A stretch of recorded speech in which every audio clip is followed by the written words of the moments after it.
Give me 2 secs just to send it over to the viewers lounge. And then if someone on production could send it to pre-jury and obviously jury chat for anyone that maybe can't make the stream.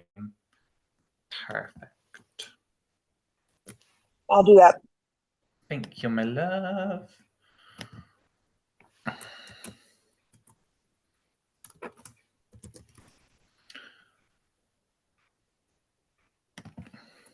Okay, let me get back over to seeing this beautiful final three. Because congratulations, Marcelo, Judenique, and Jonathan, you have made it to Final Tribal Council, actually. Let me get on camera because I didn't put this look together for no reason. So, welcome, Final Three, to the Final Tribal Council. Tonight is simple. You are going to plead your case to the jury as to why you should be rewarded with the title of Sole Survivor and be the one to triumph this season. So just a reminder how everything is going to work. Obviously, you will each have 7 minutes for your opening speeches. Then, obviously, each juror will have 10 minutes to address you however you wish, whatever questions they need to ask you. Obviously, they will have time to pull, and if an extra juror needs some extra time, they will get that. And then at the end, you will each have 3 minutes to give your closing statements as well, following the jury questioning. Then jury, that's when you go to the voting booth and vote for a winner. Obviously, Judenique, as the winner of the final immunity challenge, you get to decide the order of the opening speeches. Obviously, whatever you choose for the opening order will be flipped for the closing order. So do you want to state now the order for opening speeches? Yep. So opening speeches, me, Jonathan, Marcelo. Okay, so it's going to go Judenique, Jonathan, Marcelo. As I said, you will each have 7 minutes to do your opening speeches. Production, are one of you going to do the timer, or do you need me to do the timer? I can put the timer on the Zoom so that people can like see it if you make me. Oh no, am I co-host already? You should already be co-host, my darling. Okay. So let me pull up the timer. You guys, all of you should be able to see the timers in like the top right corner of your screen. If I start it, can you see that? I can stop and go back. You guys can see that. Okay. So I'll just start the timer then whenever you begin speaking. Sounds good. Judenique, you are going to start with your opening statements. Like now? Okay. Wait, like now? Whenever Wait. you start. Okay, don't count that. Sorry. Okay. Sorry. Okay. Hi, everyone, and congrats to my fellow finalists. I'll save the rest of my thanks for the end because I have a lot to say. I'll start off by being more vulnerable than I allowed myself to be during the game. I've shared pieces of this journey, my chronic fatigue, slow texting, ADHD and memory struggles, and my autism and emotional dysregulation. But I haven't fully stated to everyone with 100% honesty what brought me back to play Triumph again. Triumph Season 10 Worlds Collide is at the top of my list for best org experiences. Kyle Heath, that season's winner, became one of the closest friends I've made in this community, and I'm so grateful to have met him through Triumph. When he passed in August, I didn't want to overwrite the memories of that season, and for a while, I lost a lot of my love for Survivor orgs. I even considered skipping this season. A week before the start, a small childish thought crept in. If I win this season, I would be on the winner's banner next to Kyle forever. That simple, stubborn idea became my reason for starting and my driving force when I wanted to quit. This is the first game I've played for something bigger than me, and you'll see that reflected in the intensity of everything. The lies I told, the people I misled, and the moves I made, all of which were born from a quiet determination to honor a friendship that meant everything to me. I entered this game recognizing a lot of faces from the community, but without solid connections. Even so, I quickly fell in love with the Ziyang tribe and wanted to keep out of tribal. At the same time, I had to position myself, form alliances, acquire powers, and build an accurate read on the tribe hierarchy. I finished the idol hunt solo on day 1, bought 2 extra votes with Esmeralda, and earned enough won through challenge wins and won drops to purchase the Ziyang idol on day 4. I kept that secret well hidden between Esmeralda and I. Unfortunately, our plans to blindside Jennifer fell sideways at our first tribal, where my #1 ally Esmeralda left. I had to rebuild quickly, keep my options open before potential swap. At this point, I pictured myself in the middle of the tribe dynamics and was invited into a group with Morgan, Marcelo, and Nick. Dossie was similar, and some of my favorite moments in the game came from there. While we were cruising with immunity, I began assembling my merge strategy. With a new group of Jonathan and Marcelo, I bought the yin yang advantage half and still kept enough won to preserve plausible deniability when others asked or needed won. I left Dossie having strong connections with every member and smaller alliances of 4 with Del, Weeze, and Marcelo, plus a solid 3 with Morgan and Marcelo. Entering the merge, my role was clear. I was already perceived as a strategist, and I leaned into that identity heavily. My objective was to stay useful to my alliances while determining the best group to take to the end. At Final 13, I built a contingency plan to target Alex if an idol came into play and introduced it to Jonathan. Although Jonathan wrote Alex's name down before the revote, I publicly accepted the blame since it was my plan, and reinforcing my strategist image served my long-term position. The real turning point came at Final 10, when I crystallized my endgame plan of sitting next to Marcelo and Jonathan. I want to be explicit, none of my moves were personal, but that doesn't excuse any impact they caused. I am self-reflecting in the fact that I was cutthroat in my strategies, and I'm so sorry for the hurt I caused in enacting them, especially to you, Morgan. And if there's time in questioning, I would love to address that individually. I genuinely value getting to know everyone and enjoyed all our calls, no matter how long or short they were. Voting out Morgan fit my game perfectly and secured my core alliance, where I was the only guaranteed idol holder, and that secret was also well hidden. The move against Nick was crafted to protect Marcelo when it was evident he was the decoy plan. I played the steal a vote instead of Marcelo in the event he couldn't vote on the revote. Best of all, I held high confidence that Nick held the other half of the yin yang. Nick's exit had heavy consequences for me. First, Nick, you are so loved by the cast. And second, I ignorantly planned that move without including my allies, Weeze and Del. So rebuilding after that was always going to be uphill. It was a hard mental battle to not just give up in the next part of the game due to the backlash. Going into live night without challenge immunity was difficult. I mitigated it by coordinating with Jonathan and his Golden Sun advantage and playing my Yin Yang idol to survive. My Z Yang idol was in the possession of Marcelo in case he needed to idol himself in the first round. However, I was the target for the second live night tribal, and I chose to idol out Kara to remove the last extra vote of the game. This perfectly positioned my alliance with the numbers to control Final 6 and beyond, especially with Marcelo's block of vote in play. I will admit I put on a performance that round to ensure the Z Yang idol was played exactly where the majority of votes were going to land. The most believed story in the game of there only being one pre-merge idol paid off dramatically for me.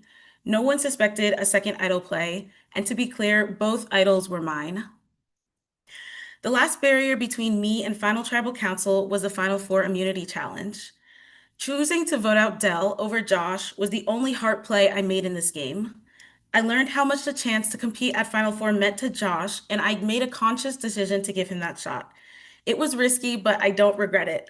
Final 4's immunity challenge was one of the most memorable finishes of the season and exactly the kind of moment I wanted to see play out. Now, sitting at Final 3, I'll be blunt, every play had intent and every deception was tactical.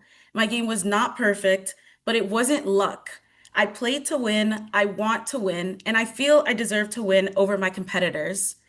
Every step I took was chosen to move me towards that outcome. I'm very proud of my game, and I hope this gives you clear insight into why I made the moves I did.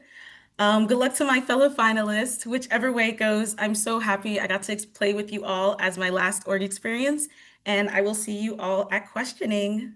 Oh wait, oh my gosh, I have 30 seconds. Just kidding. Quick thank yous to Triumph Prod. Love you all so much. Thank you for inviting me back. It's literally one of my favorite series. Shout out to the VL. Thank you for all the support throughout the season. And shout out to all the cast members who I had the pleasure of interacting with because you guys made this like so memorable and I don't regret playing it for a second. That's all for me. Thank you so much. Imagine I was muted that whole time. We would have mentioned. But thank you, Judenick. That is your opening speech done. We are now going to move on to Jonathan. I will hand it back over to Megan. All right. Thank you. I kind of just want to divide my game into phases. Because let's be real, the start of this game for me was not the same as the end of this game. The start of this game, I ended up on a very energetic tribe, a very well, like everybody was friends, everybody's happy to be together. My first tribe call I was on, I didn't even get a single word in because I don't like interrupting people, and I quickly got labeled as an introvert, mostly by myself. I'm pretty sure some people, like I told people that, they ran with it, and this really defined the early part of my game. The first 4 votes I was a part of, going right up to the merge. I was always a backup name. I was somebody that was in the back of everyone's mind, and I had to really rely on my individual connections hard early game. On my first tribe, I really worked hard to get close with Jennifer, Judenique, Gage, Josh, Marcelo, Morgan, for as long as I could. And I truly think those individual connections kept me in the game longer than I would have been. I truly expected to be going home first, second, third, every early round. But I had one thing in mind, and that was that I'm really good at swaps. I'm great in swap situations. We get to the swap, and I flopped it so hard. I did make I did enter that alliance with Unique and Marcelo, which ended up defining the game. But uh, I truly come into swaps hoping for more, and um, luckily for me, we just won our way through the swap. But it moved me into stage 2 of the game, where I really needed to start planting seeds to change the game. I was throwing my vote no matter what happened that round. I was probably going to throw my vote onto Abby, ironically, which I that was a twist when Abby's vote actually got written down, and I threw out the name that saved Abby's game.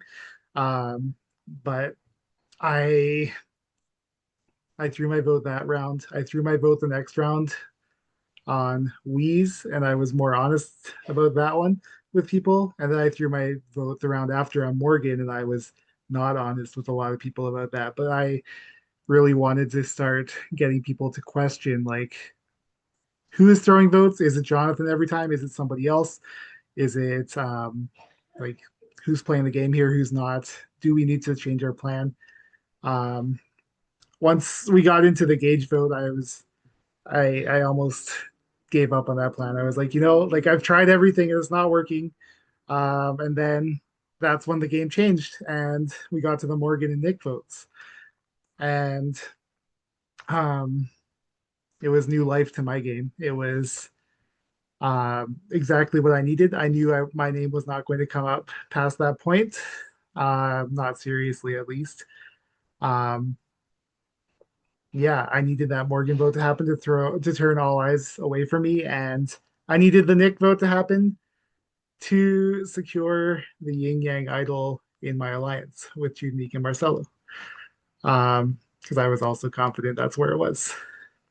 Past that, we get to the live night, and everything I had been setting myself up to do going into that live night was I had been setting myself up to either to be in charge of my own fate. I could either stick with my alliance to the end, or I could turn on them and backstab. And I've played a lot of these games, and my gut reaction is always, always, always turn and backstab. my alliance. I I this game is the exception for me because 2 minutes before the final seven vote happened, I changed my mind and I was like, you know what? No, I'm going to the end with them. Um, and I don't know. That was just the reason I did that was because I knew from that point forward I would have their fate in my hands for the rest of the game and not my fate in their hands. Which for most of the game that I played, I genuinely felt people had been keeping my fate in their hands, and I was like, I need to have other people's fate in my hands as well. Anytime from final seven onward, I could have flipped and voted Marcelo out. I even told him at one point I was very much considering it. Um, and I proved that with the Golden Sunbird. I played it and I was like, oh man, this is like a golden opportunity to lie. This is a golden opportunity to tell the truth if I wanted. I saw two votes for Judanique and one for myself, and I was like, you know what? This is where I prove my trust with my alliance and prove that I'm going forward with them all the way. Um, yeah, past that point though, I really made my boot order clear. I every time my alliance with Unique and Marcelo, every time they wanted to vote Josh out, I was like, no, no, not Josh. We're keeping Josh to final four because Josh would be a worthy winner if not us. And Josh wants it so bad. And I was like, we're going to just push Josh back and give him that final battle that he wants. And so I said I was voting for Abby. I said I was voting for Dell. And then I did vote Josh out as well at final four. Um, but yeah, if there's one thing I want everyone to know, that this game for me had a story to it. And whether it's a winning game or not, I want to be able to tell my story. And that is the story of how I took myself from a very vulnerable, tough situation and brought myself to a situation where I was in control for the rest of the game.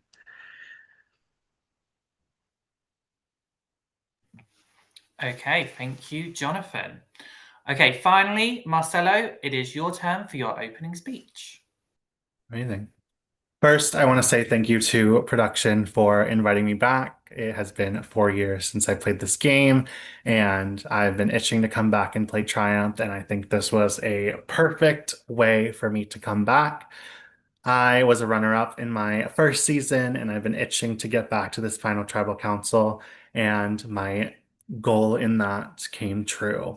Starting in this game, I came into the favorites tribe, and my main goal was just be social, be social, be social, be social. I'm a very social person in my real life, so I wanted to put that into this game. I quickly got into a quick group with Morgan and Nick, and we formed a trio, and I also formed a trio with Judanique and Esmeralda. I was trying to find my way into these little pockets and little trios that I could make sure I had information flowing to me instead of away from me. Obviously, throughout the pre-merge, we won immunity. We only went to one tribal council, and we all know what happened there. So winning meant more money, and more money meant I wanted to be greedy. So I looked at the shop the first round, and I saw that the hidden item #1 was immediately taken, and I realized, wow, people are playing this game, and they are playing fast. So immediately after winning the second immunity, I bought hidden item #2, which was the block of vote. I had that block of vote up until the final moment I could play it, which is final 6. I also wanted to make sure that other people could share the wealth and I could give my wand to other people. This is when I formed a strong connection with Judanique, and I was able to pass my wand back and forth, basically to get whatever we wanted. Going into the swap, we had more items that I was just ready to get. I got hidden item #3, which was I thought was going to be the best thing in the world, and it turned out to be not an advantage, not a disadvantage, just a one-on-one conversation with Kathy Sleckman from Survivor Micronesia, where she told me that she quit. And that was our 10-minute conversation. As annoyed as I was that I got something like that, I looked at that spa reward and I knew that that spa reward had my name written on it. So with more wins and more sharing of won, I bought the spa reward, which let me get on a one-on-one chat and one-on-one tribe one-on-one VC with anyone of my choosing from the other tribe. That's when my relationship with Nick blossomed even more. I got to talk to Nick for a full round. This was the round before Jennifer went, and I was able to take information that Nick was telling me about the other tribe and telling it to my core alliance of Judanique and Jonathan, as well as my other alliance of Judanique and Morgan. I also knew that information was key, so I was able to find out that the yin yang was not on the swap tribe. So that raised red flags to me and made me think that either Josh, Jennifer, or Nick had it. And my suspicions were correct. I knew that immediately that thing needed to go so we could have that, as I was able to give my coins to Judanique to get the yin yang, and my selfish act and my selfless act got me to know where all the powers were. Swap, I was able to get information on who has the other extra vote, who has the block of vote, who has another extra vote. So nothing in this game surprised me. Going into the merge, that shop opened again, and that merge idol worth 100 won was right there staring right at me.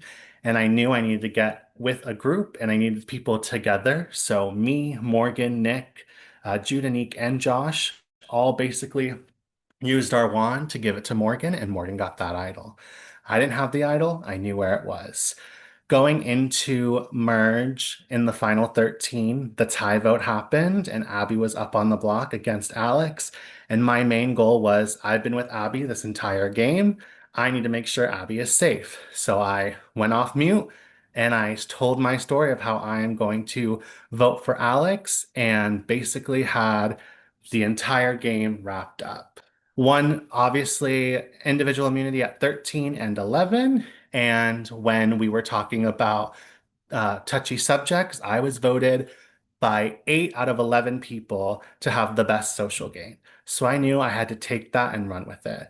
My villain era entered at the final 10 when I blindsided Morgan. Yes, I did waste her time. Yes, I had a conversation with her.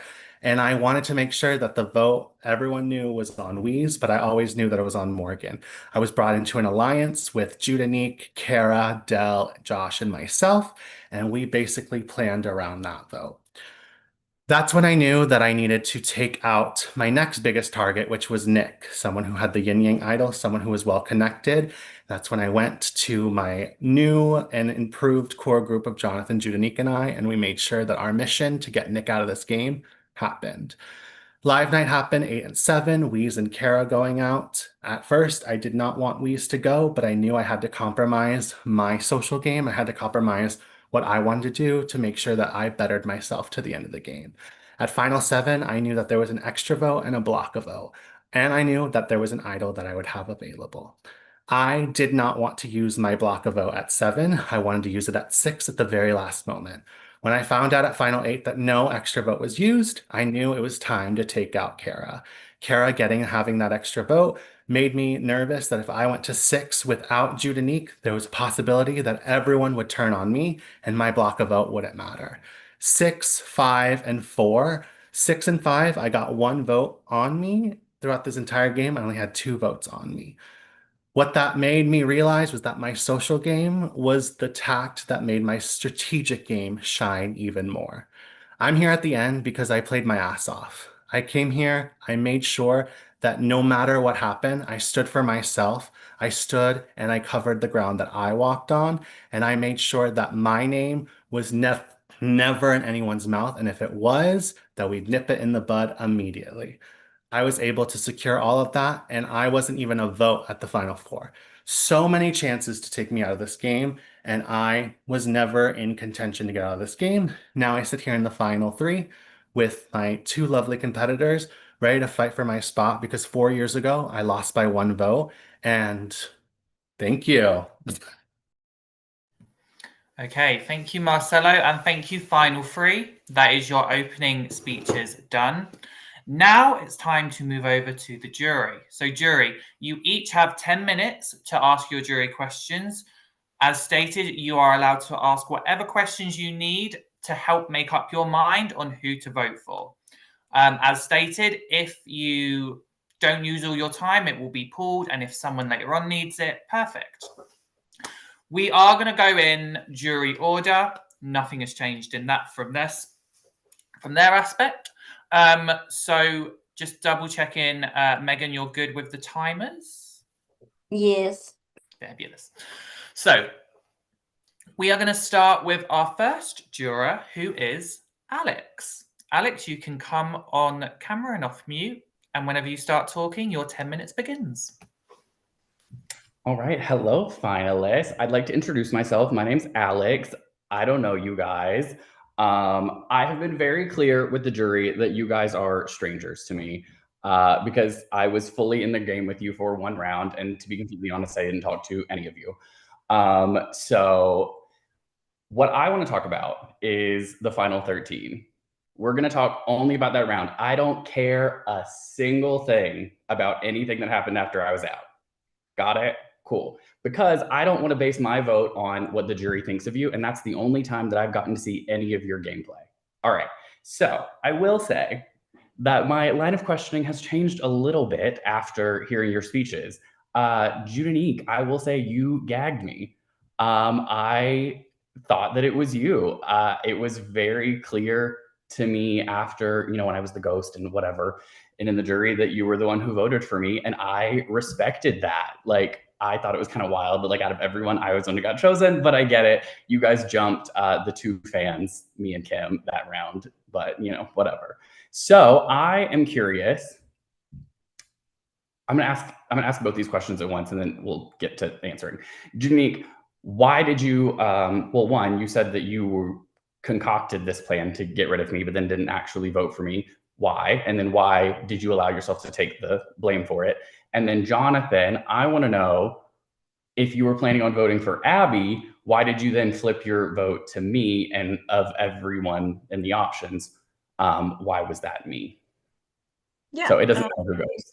Cool. Yeah. I could start, Jonathan. Oh, sorry, I don't want to waste time. Okay. Yeah, I could start. So I did come up with the contingency plan to vote for you. I went to my alliance of Morgan, Nick, and Marcelo first, and they were more of, I think Kim is gonna go. Kim can't have an idol, and that was their thoughts. But like, nothing can be easy in Survivor. A 12-1 vote is a perfect opportunity to play something. So then I went to Jonathan, who is my number one at the time of that vote, because of the paranoia of that round. And I was like, Jonathan, I think there is a slim possibility that Kim might have an idol. There are 3 people who might know about that idol. That is Alex, Kara, and Kim. So either 2 of us put votes on Alex, and then we're not guaranteed. We'll I didn't believe all 3 of you were gonna put we're gonna put whatever the Throwy votes on to ensure that person goes home. So I was like, okay, it's either 2 or 1. And we, at the end of our call, decided that Jonathan was gonna just do Alex, and I was still gonna vote for Kim as planned. I took the blame because I already publicly said that idea to my main alliance. So there was no point in backtracking and being like, oh, I don't know who did it, when it was my plan. I just didn't write your name down. And the reason why I targeted you is because at that point, from your perspective, I would be near the bottom of your trust ranking. And I guess vice versa, because you were near the bottom of mine.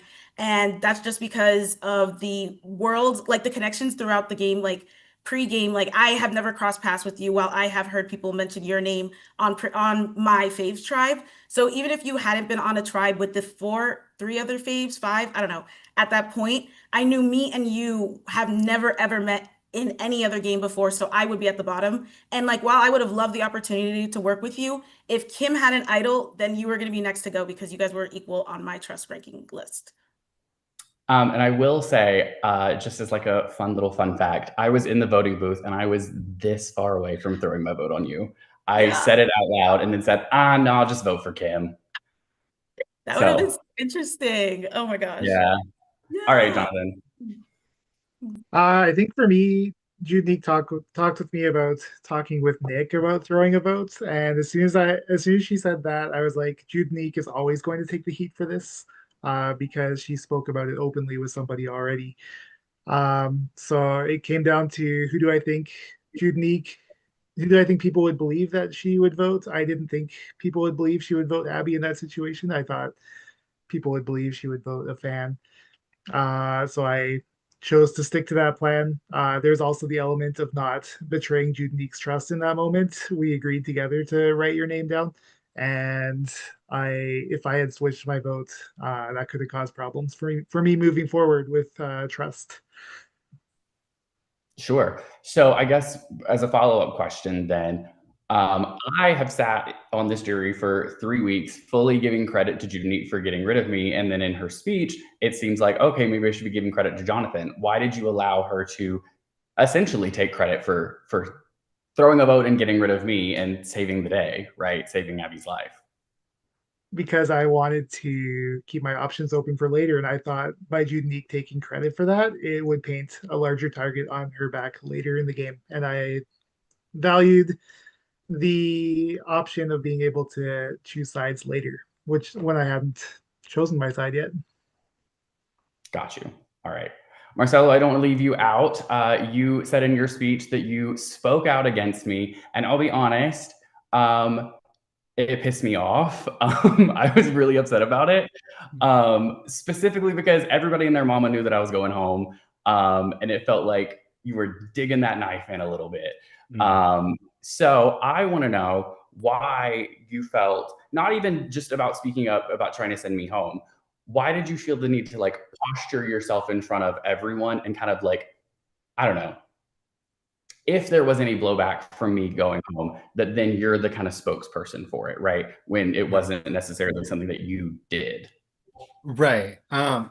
Because I had immunity and I felt like at that point, You don't have immunity in the next round. no, I know. I'm just saying, like, at that current moment, having immunity, I thought me speaking up would at least help, because we didn't have time to message each other or go into breakout rooms and kind of, and we all had this plan that Kim was the one to go. So no one was really talking and no one was able to get a plan together. So I felt like me standing up and saying that would allow my allies to know, oh, okay, like we're all gonna have this vote to save Abby. And obviously, like on paper, it looked like it was gonna be fans versus favorites. So I just, in my mind, just thought me standing up there and saying all of that was going to solidify making sure that Abby stayed.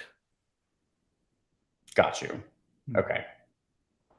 I think I was going home anyway, but it is what it is. I don't fall. Oh, wait, no, I do have another question. Jonathan, so you voted for me the first round, but then I have been under the impression that you voted for Abby and kept me on the revote. Is that part true? That is true. Okay, so then why even vote for me in the first place? I wanted to see how many people were going to flip on Abby as well, and if we could sneakily, vote Abby out, I think it would have been a steal of a vote right there. I think nobody would have expected it. I don't think it was ever happening. But what I needed to do was start planting seeds that like bigger moves need to be made soon, and Abby is a possibility to be voted out, because Abby at that point of the game was somebody I didn't see a lot of people turning on, and I wanted people to realize like, no, there's always a chance. You know what? I 100% agree. That was my pitch the whole time. Anyway, Abby's far scarier than I am. All right, you guys. I do want to leave you with a bit of a warning. I am by far the least upset at any of you. So just go ahead and put that seatbelt on. Be ready to own whatever you got to own. Say whatever you got to say, because these people are not thrilled. Okay? So take that for what it's worth. And that is my time. Okay, thank you, Alex. Right, we are going to move on to our next juror, which is Kim. First of all, congratulations. So I'm just going to make it pretty short and sweet. Again, like Alex, I went out pretty early. I was obviously a target pretty early. Didn't really get to play with any of you. I'm going to question you guys. I do really, really, really admire adversity in this game, and I feel like none of you really had a Kim, we have lost your hearing. We can no longer hear you.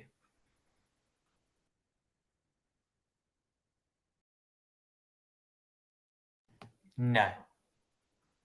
I've paused your time while you fix your audio. No.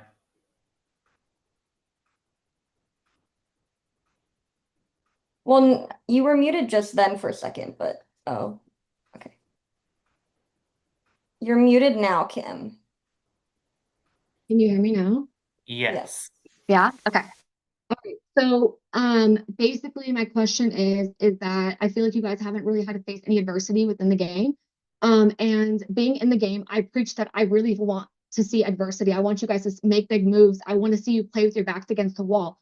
I respect that type of gameplay. I don't feel like any of you really had to. I feel like you were in control for most of the game. So I want to know, what adversity in the game did you have to face in this game? And because to me, it seems like you were able to win pre-merge and pre-swap, or sorry, yeah, pre-merge, and win all your coins and buy all the advantages and have everything in your hands, which is great, awesome. But I want to know what adversity you specifically had to face in this game and why I should give you my vote, considering that basically both of you, besides Jonathan, voted for me. So that I'll ask you guys that first, and then I have another follow-up question specifically for Jonathan. Oh, and by the way, Junique, I did know you had the idol, just so you know. And I told Dell and Kara before I left that Junique had the idol. And all the jurors can attest that I said that Junique had the idol.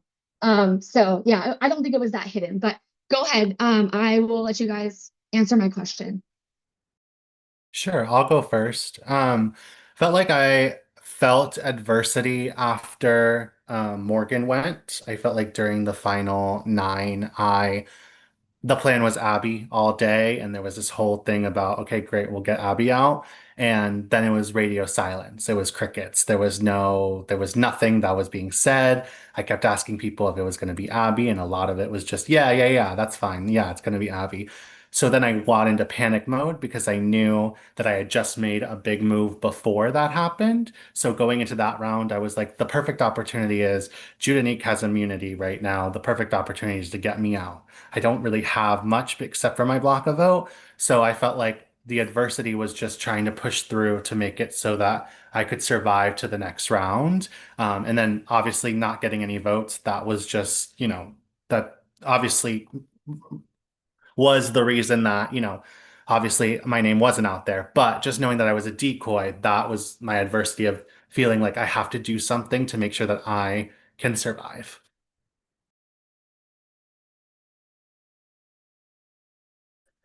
Um, I'm going to take the first four tribals. I went to out of the equation. I think my name was out there for the first four tribals I went to. But to answer that question in a different way, I think the biggest adversity that I'm going to face this game is the perception of, am I somebody who chose my own path, or am I a follower in this game? And I think every move I've made in this game has been me battling that with myself. It's something I always want to avoid. It's the reason I've never ever stuck to an alliance in a game before. And I think that's going to be the fight I have at this final tribal, just proving that every move I made was me uh, putting my fate in my own hands and not having myself drugged to the end by two people with a lot of advantages. Yeah, I could go. I think my adversity probably wasn't as apparent. And I guess it's more on tipping on the personal side, which like I think was an internal battle that I had to deal with because I had like an emotional outburst, I believe, after Nick's vote and the same after live night. So those were two adversities where I was like, okay, I know I'm an awkward person, and I know that sometimes like I compartmentalize things very clearly, right? So I completely separated feelings from the game. And I think in that realization, after I like after Abby asked to be voted out at the Nick vote, and I was like, why would I do that? Because this is my like, well, this is what I want to do. It doesn't click to me that like, you know, more neurotypical people do value their feelings. Like that's an important part of everyone's life, feelings.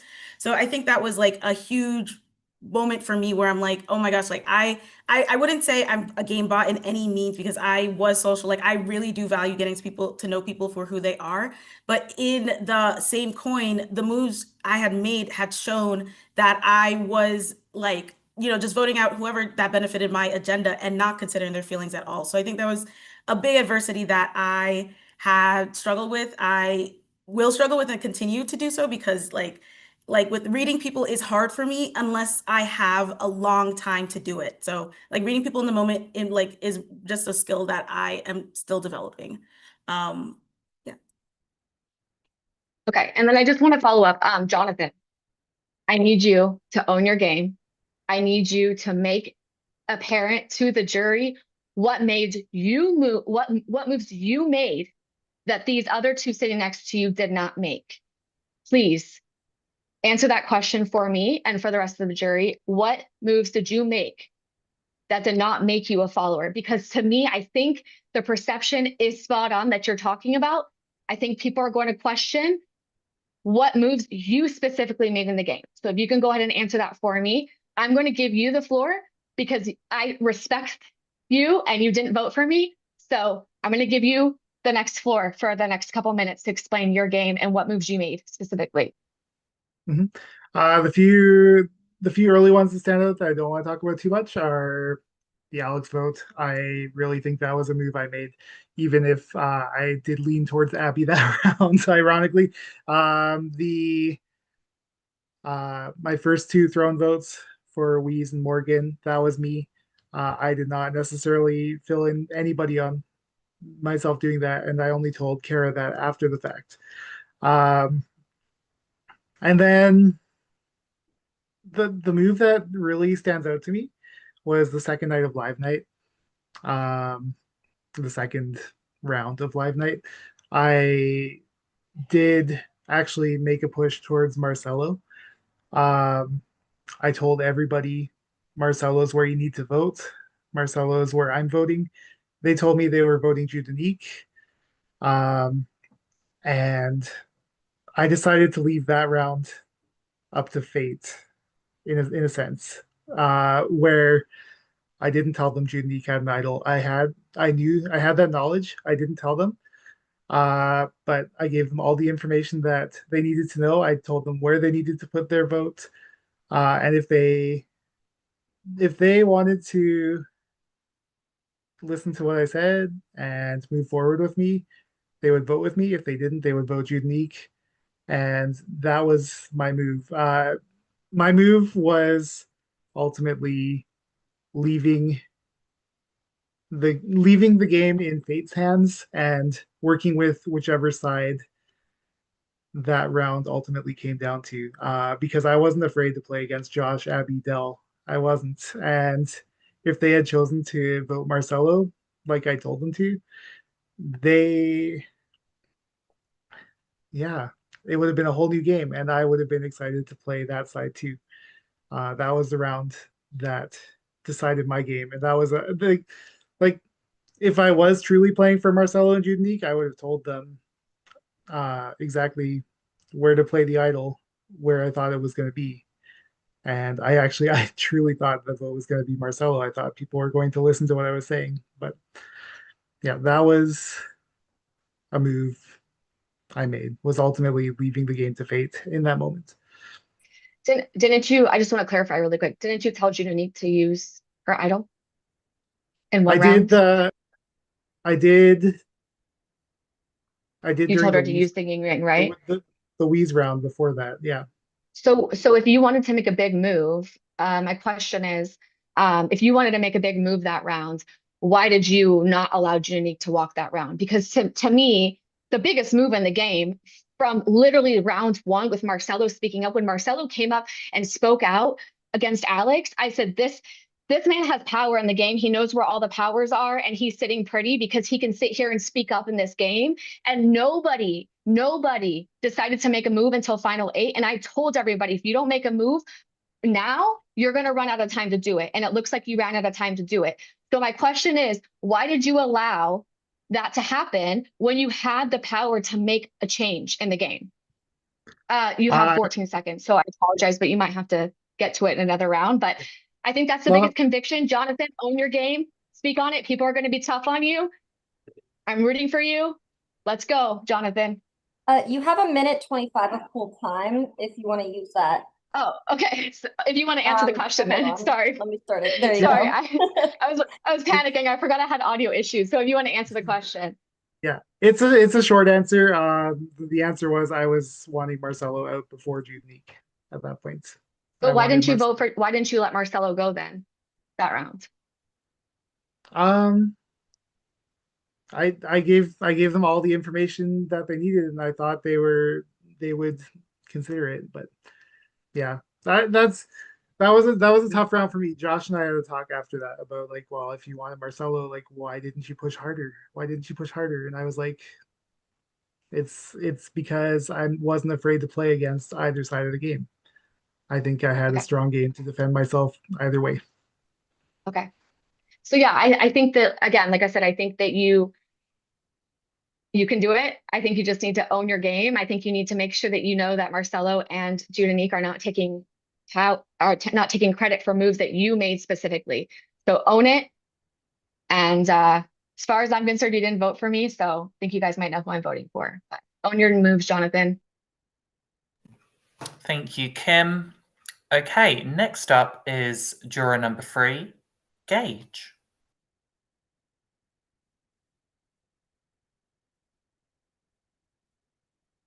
First off, congratulations to all 3 of you. I saw you from the beginning and I know you all worked very hard. And before I get into questioning, I do want to start off with a statement. Me personally, I hold it dear to my heart, and I've talked to probably all 3 of you about this. I'm very big on speaking up when I see things and making sure that social constructs are called out. So what I want to say is the jury has spent a lot of time these past couple days, weeks, for me, really challenging each other. So the decisions that are made tonight are strictly based on game. Friends challenge friends, and I know Prod has reiterated it throughout. I just wanted to make that disclaimer because we really, really spent time going back and forth about all of you. So I'll get into my question. So I'm going to do it a little differently. I want to do rapid fire. So just here, I'm going to say a question, and then I'm going to ask, I'll say your name, and you give me what the immediate answer. You can take like a pause to think. I just don't want an extended, elaborated answer. I want clear, concise, and I'm going to mix it up so there's no pattern. So I'll just say, question, Marcelo, answer, Junique. All right. So my first question is, what is your biggest insecurity? So Jonathan. What I talked about before, being a follower. Okay, Marcelo. Feeling like I'm being walked all over. And Junique. I'm not in tune with the times. Like, yeah, I don't know. Okay. Yeah. The next question is, what is one thing you are confident about yourself above anything else? So I'll go Marcelo. I'm confident in my ability to stand in my truth. Junique. In my brain and my strategic prowess. And Jonathan. I'm confident that that I will always hear everyone's side of the game, even if they're not in the majority. Okay. Next question. Who scared you in the game the most? Just give me a name. So I'm going to go Marcelo. Nick. Junique. Nick. Jonathan. Nick. Okay. The next question is, name one thing that you dislike or hate about the other 2 people sitting next to you. So I'm going to go Junique. I didn't like how Marcelo spread a lie that was, I guess, twisted out of the truth, or I guess, yeah, sort of that. And for Jonathan, I didn't like how sometimes he wasn't as committed, even though that's just how I felt, even though he was. So that was a misread for me.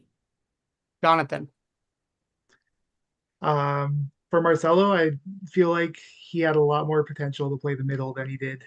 For Judanique, I think she focused way too hard on the mathematical side of the game and didn't leave room for um, I don't know, randomness or other people being unpredictable. And Marcelo. For Jonathan, I didn't like the unpredictability. I felt like there were so many unanswered questions, and I felt like I wasn't getting to the bottom of just saying the truth. And for Judanique, I feel like a big thing that I was having struggles with is just the fact that I felt like it was one way or another. There wasn't a lot of fluidity in our conversations. Next question is, who did you do the dirtiest in this game? Just a name. Jonathan. Kara. Judanique. Morgan. And Marcelo. Kara. Okay. The next question is, what is one word that described your game? One word. So I'm going to go Judanique. Um,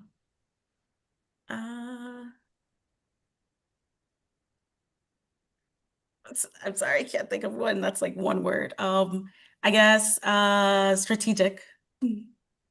Jonathan. Resilient. And Marcelo. Gregariousness. Okay.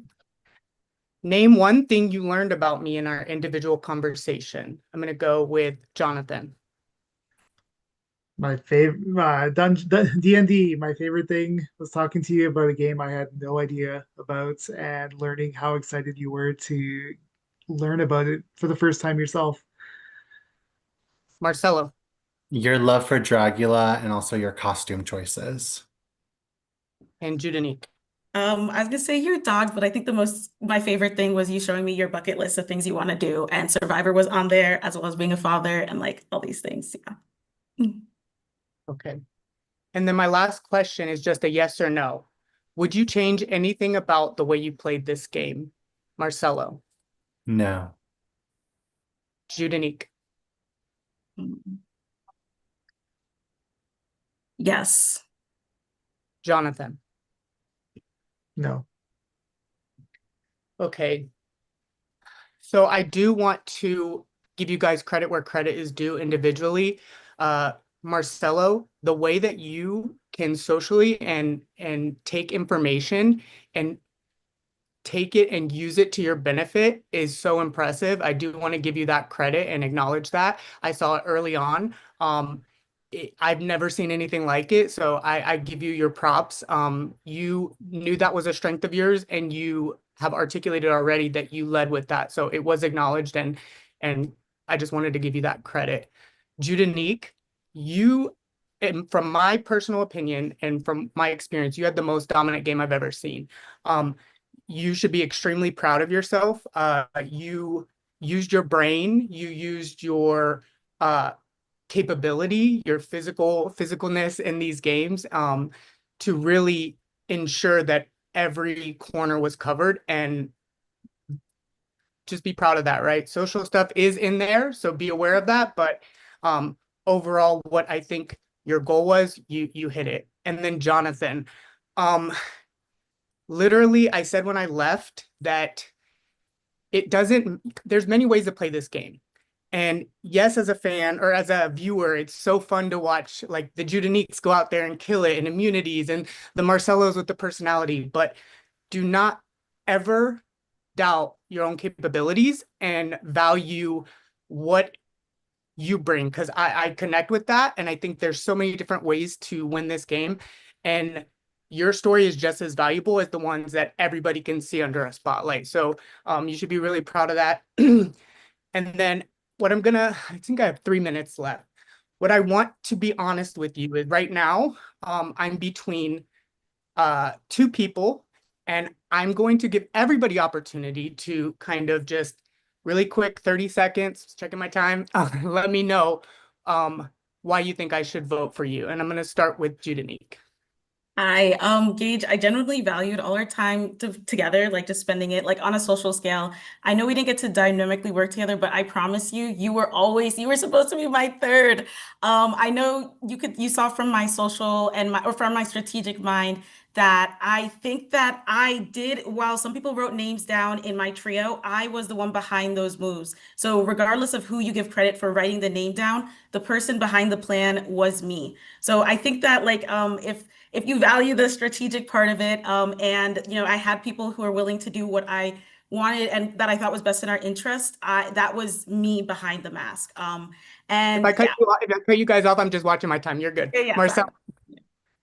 Gage, you saw my game from day one all the way to the day that you were voted out. I feel like you saw when I was social, you saw when I was strategic, you saw when I had those moments of trying to figure out what the hell to do. And I felt like our conversations, when we would talk about all the situations that were going on, I feel like you were the one person who, I will say, in that pre-merge era, you did have me question some things, but I feel like all the times that we ever talked, I always knew that you were someone that I was going to have to look after because I just felt like our games kind of understood each other. However, there was going to be a moment where we were going to go after each other. So I feel like game respects game, and I feel like that's why I should get your vote. Jonathan. I think all you really need to know about me is that these two, they let me hold their game in my hands one too many times. The Nick vote, if I didn't vote with them, their plan comes crumbling down. Final six, same thing. Final seven, same thing. Final five, final four, like right to the end. If I had flipped any of those votes, I held their game in my hands, and that's something that I don't think a lot of people are going to see, and I just want people to know that. Awesome. So I'm going to leave you guys with this analogy. I think it's very fitting that Wicked for Good came out because the way I see it, it's very tied to you three. So we have the Tin Woman who needs to show a little heart, right, in what they did. We have the Scarecrow Marcelo, who's super social but needs to show his brain and how strategically he used that. And then we have Jonathan who needs to show some courage and stand up. I'm done. Thank you guys. Good luck. Okay, thank you, Gage. We are now going to move on to Morgan.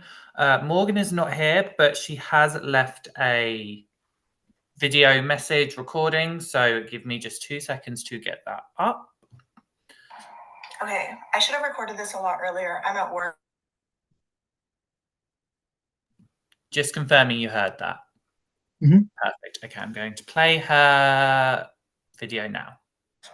Okay, I should have recorded this a lot earlier. I'm at work. I'm probably not going to be able to make it because it's Saturday. But Judy, and Marcelo, I'm going to be talking to you both collectively. So you cast yourselves as a clever strategist and a social player, two players who had a bag full of goodies throughout this game. Yet fans of Classic Survivor will see through very quickly what your true colors were. One, a player who lied unnecessarily, constantly, and a player who complained about others not being able to separate personal from game, yet constantly made the most personal comments throughout the game. You will deceit into every conversation, even when you should have known that being honest would have served you so much better. You created drama for drama's sake, and you manipulated situations that just were unnecessary, and you kept everyone guessing. I'd like to bring it back to one of the puzzles in the idol hunt. I like to let people talk who like to talk. It makes it easier to find out how full of shit they are.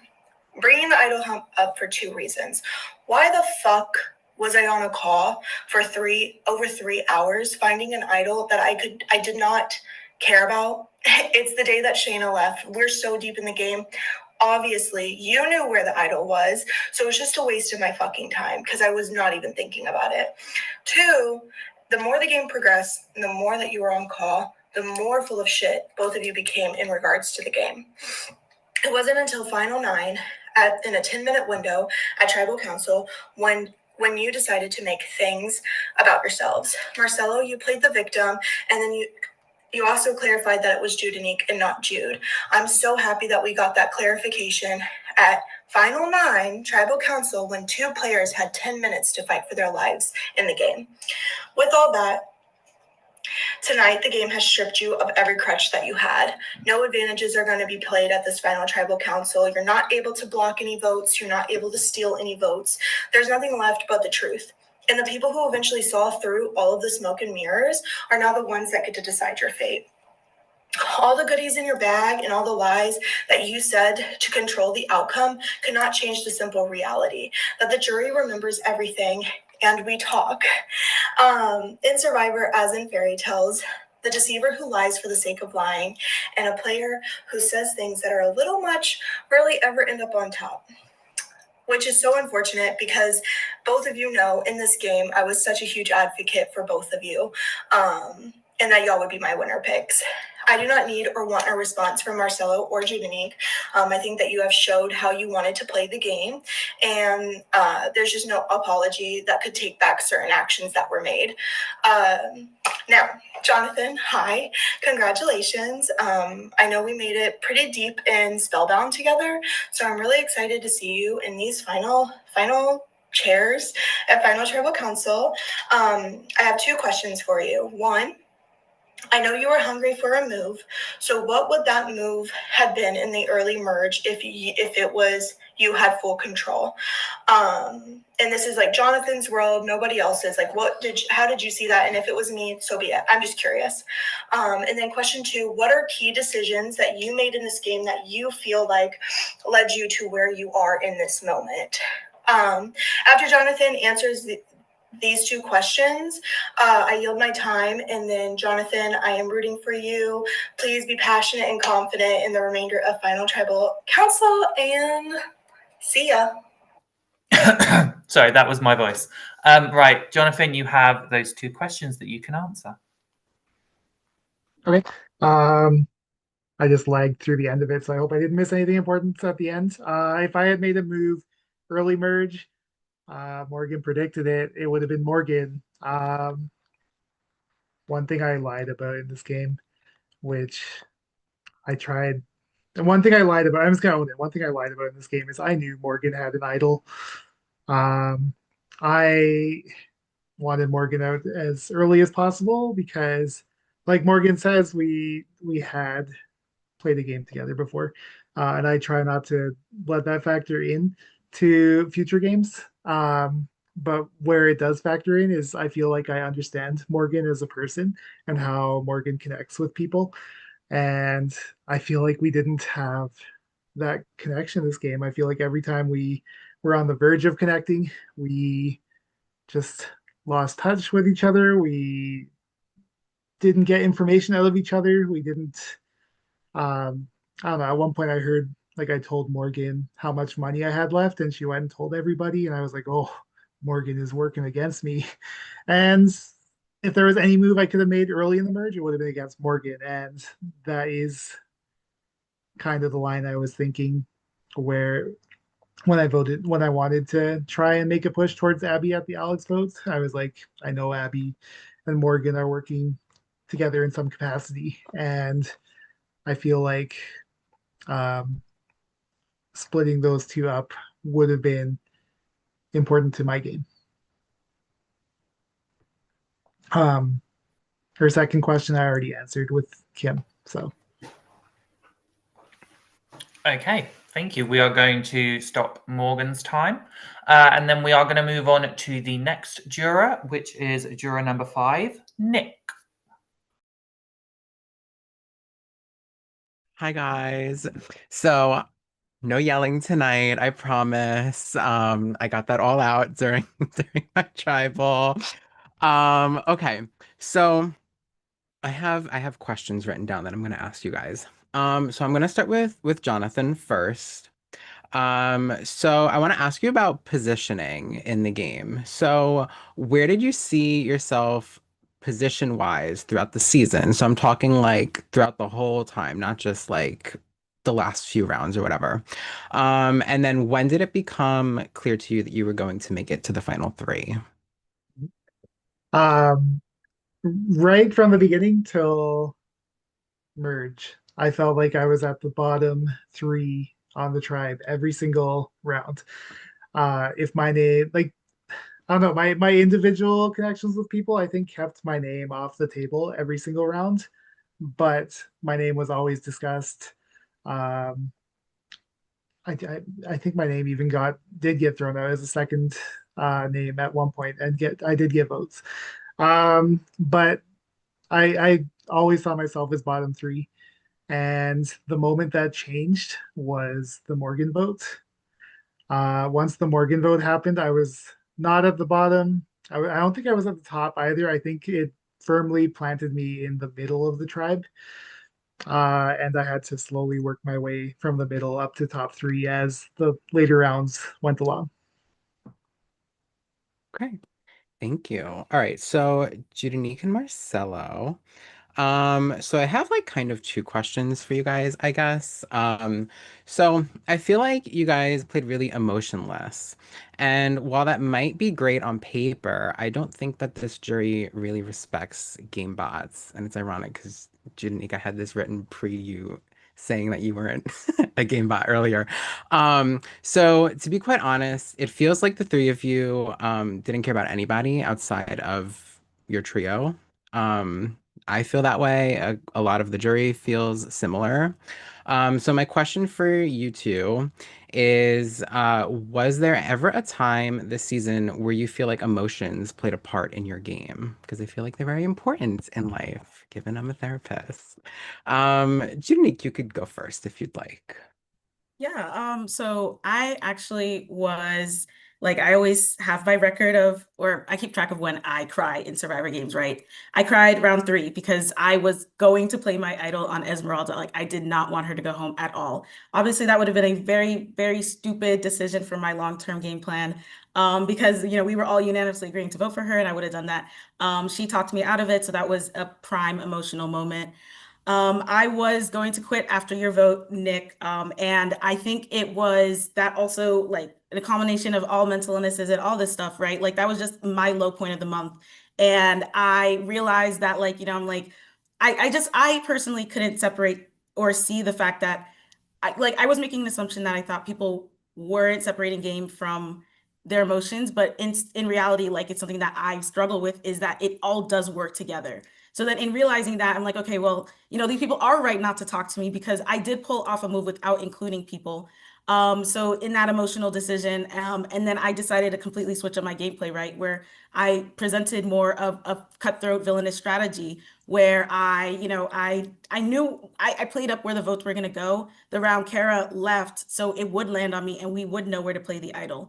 So that was like part of it. And then at final 5, we chose to vote out Dell over Josh because and like I was like Josh needs to go because I want to get like we're like neck and neck, me and Josh, and like getting immunity wins like that battle. So it was Josh was like, hey, I really want to compete. And I was like, oh my gosh, this is such a like this doesn't make sense for me to do if I want to make sure I sit at the end. And instead I was like, you know what, let's do it. And I guess that was just an emotional moment for me after self-reflecting, especially throughout that whole past week of just my actions and how that impacts people. And yeah, that's what I would say. And yeah, the clear, most illogical, emotionless moment was not just voting out Abby when she asked to be voted out. And that's just a mistake that I would change my gameplay for because I should not have done that. Thank you. Okay, Marcelo. For me, I'm known in games to be an emotional player and just like be very, when I vote someone out, like it really hurts. And although on the outside I showed like a stoic, like stone cold type of persona, like inside it was very hard to do some of these votes. But I know like in the past how when I have been in those situations where I felt like emotional, it's usually used against me. So I wanted to come into this game and feel like, no, like let me stand strong in my dues and let me stand strong in my opinions. Like I'm gonna be real, Nick. Like your vote was one of the hardest for me to do. I know I did it and I know I stuck to it, but like I felt like that was what needed to happen. And then like the votes leading up to it, like idling out Kara, that there were so many moments where I was like, is this the right decision? And then doing it, I was like, okay, I'm done. I've done it. Like it's happened. But I've always understood like the emotional aspect of it. I just have felt like in my time of playing these games, like anytime I have shown emotion, it has been used against me. So I wanted to try a new aspect of like just staying strong and sticking to my like what I'm going to do. And that may have just sucked all the emotion out and put it inside. Thank you. I appreciate the vulnerability from you guys. Okay. So my other question for specifically you two was where did I like fuck up with you guys? Because like I understand like the Morgan move, I truly do. Because like I feel like we're all like talking about like kind of stuff like that beforehand. I just wasn't included in it. But if you look at my trust rankings, which I know don't get published, but like my number one and two was always Kara and Josh. So like Morgan wasn't always like my top ally.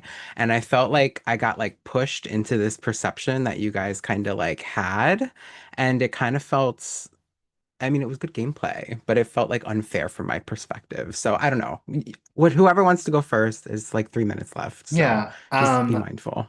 Yeah, no, of course, I'll be quick. I when I talked to you during the spa reward and we had that conversation, I was like, oh, the yin yang isn't on your tribe. Like you told me that the yin yang wasn't on your tribe.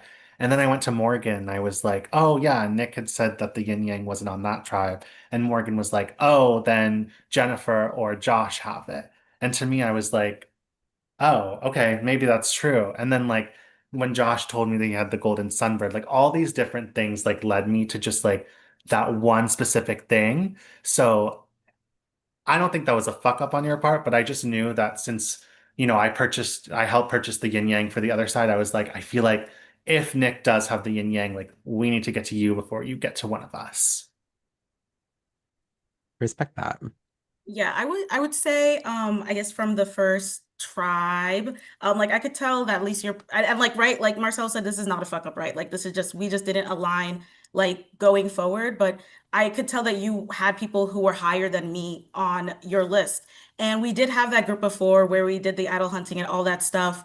But I think at a certain point when we got back into merge, I was like, okay, this is where I need to see who I'm actually going to take to the end because I want to know who's honest with me. At that point, I knew what the yin yang did. And every time I brought it up to either you, Morgan, Josh, no one would tell me what it was. And that was like sort of like, okay, this cannot be the group I go to the end because you have an idol nullifier and I have an idol. So like I couldn't like, and that's one of the reasons I couldn't, well, not like, I guess hindsight was 2020. And I was like, I'm glad I didn't tell you guys about my idol because you have an idol nullifier. So it kind of worked out in my favor. But I think just like I was ready to get to merge and be like, okay, time to work with Nick and Morgan again as like our four, but just not getting to reveal the yin yang. And I think obviously on our part, I didn't reveal any of my cards, but I was digging a lot for the yin yang because I was like, okay, let's see if maybe we could combine it Oh, I ourselves. felt it. Yeah, I know. It's little pushy. Okay, thanks guys. Good luck. Yeah, I'll talk to y'all after. Okay, thank you, Nick. Right, we're going to go to our next juror, which is Wheeze. Hello. Thank you. I'm dressed like a clown because I wanted to fit you guys' theme just a little bit. I kid. Okay. I have a few things I want to address and then I have just one question. So I'll get through it. Jonathan, we didn't work together really at any point ever. But I think there was a level of understanding that you threw a vote on me. I was going to throw votes on you at points. I respected at least. We realized that we were being pitted against each other. I think that was clear, even though it didn't really exist. Other than that, I want to start with the fact that I was extremely locked into the alliance of myself, Del, Judanique, Marcelo, until the round Nick left. Because I kind of found myself in like a psychological thunderdome. Like every day felt less like a game of strategy and more like an experimental study on how quickly a person can be convinced they're crazy. I was constantly being told on calls that people were talking badly about me, referencing past games and how much of a threat I was. When I would go talk to these people, they would have no idea what I was talking about. And because I trusted what I was hearing when we would be on those calls, all four of us, I let myself believe it. And my spirit wasn't just broken, it was carefully catalogued, gaslit, and then strategically traded for a marginal boost in your social equity. That's how I felt. But you three look fantastic and you look sane. You look like you've had the time of your lives.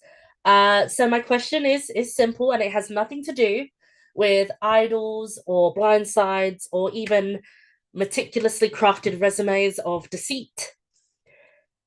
Given the high level of psychological warfare you waged, the manipulation, the outright fictionalization of reality, I need to know, did you guys have fun? Did you have fun playing the game? I'll start Jonathan, then Judanique, then Marcelo.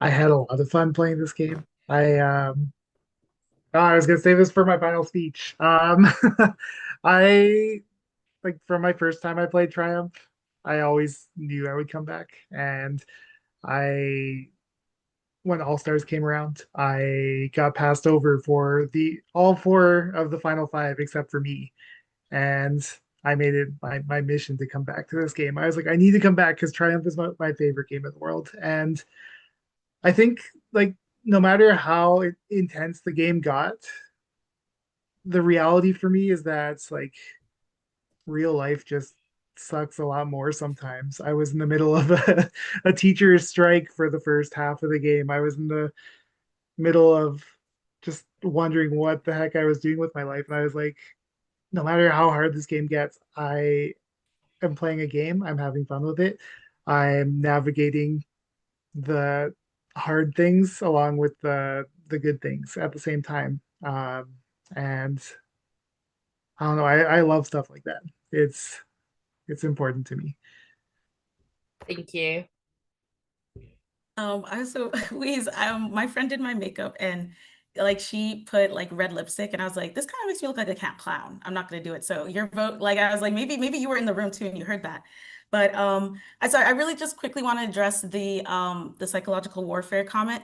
I like genuinely did I had an honest conversation with Abby. I didn't spread anything about the things that she said about you. Like the only thing I heard from Abby directly was that you guys played a game together, you were a threat, and that was it. So anything that I agree or I said in that chat was genuine. I was shocked to hear that is what Abby had been saying, and I just wanted to clear that up.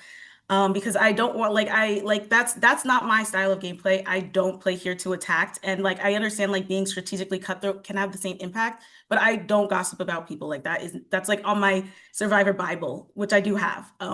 But I think in terms of playing or if this game was fun, I had a ton of moments in my confessional. I wrote, I'm like, oh my gosh, I'm having so much fun here, and like things like that.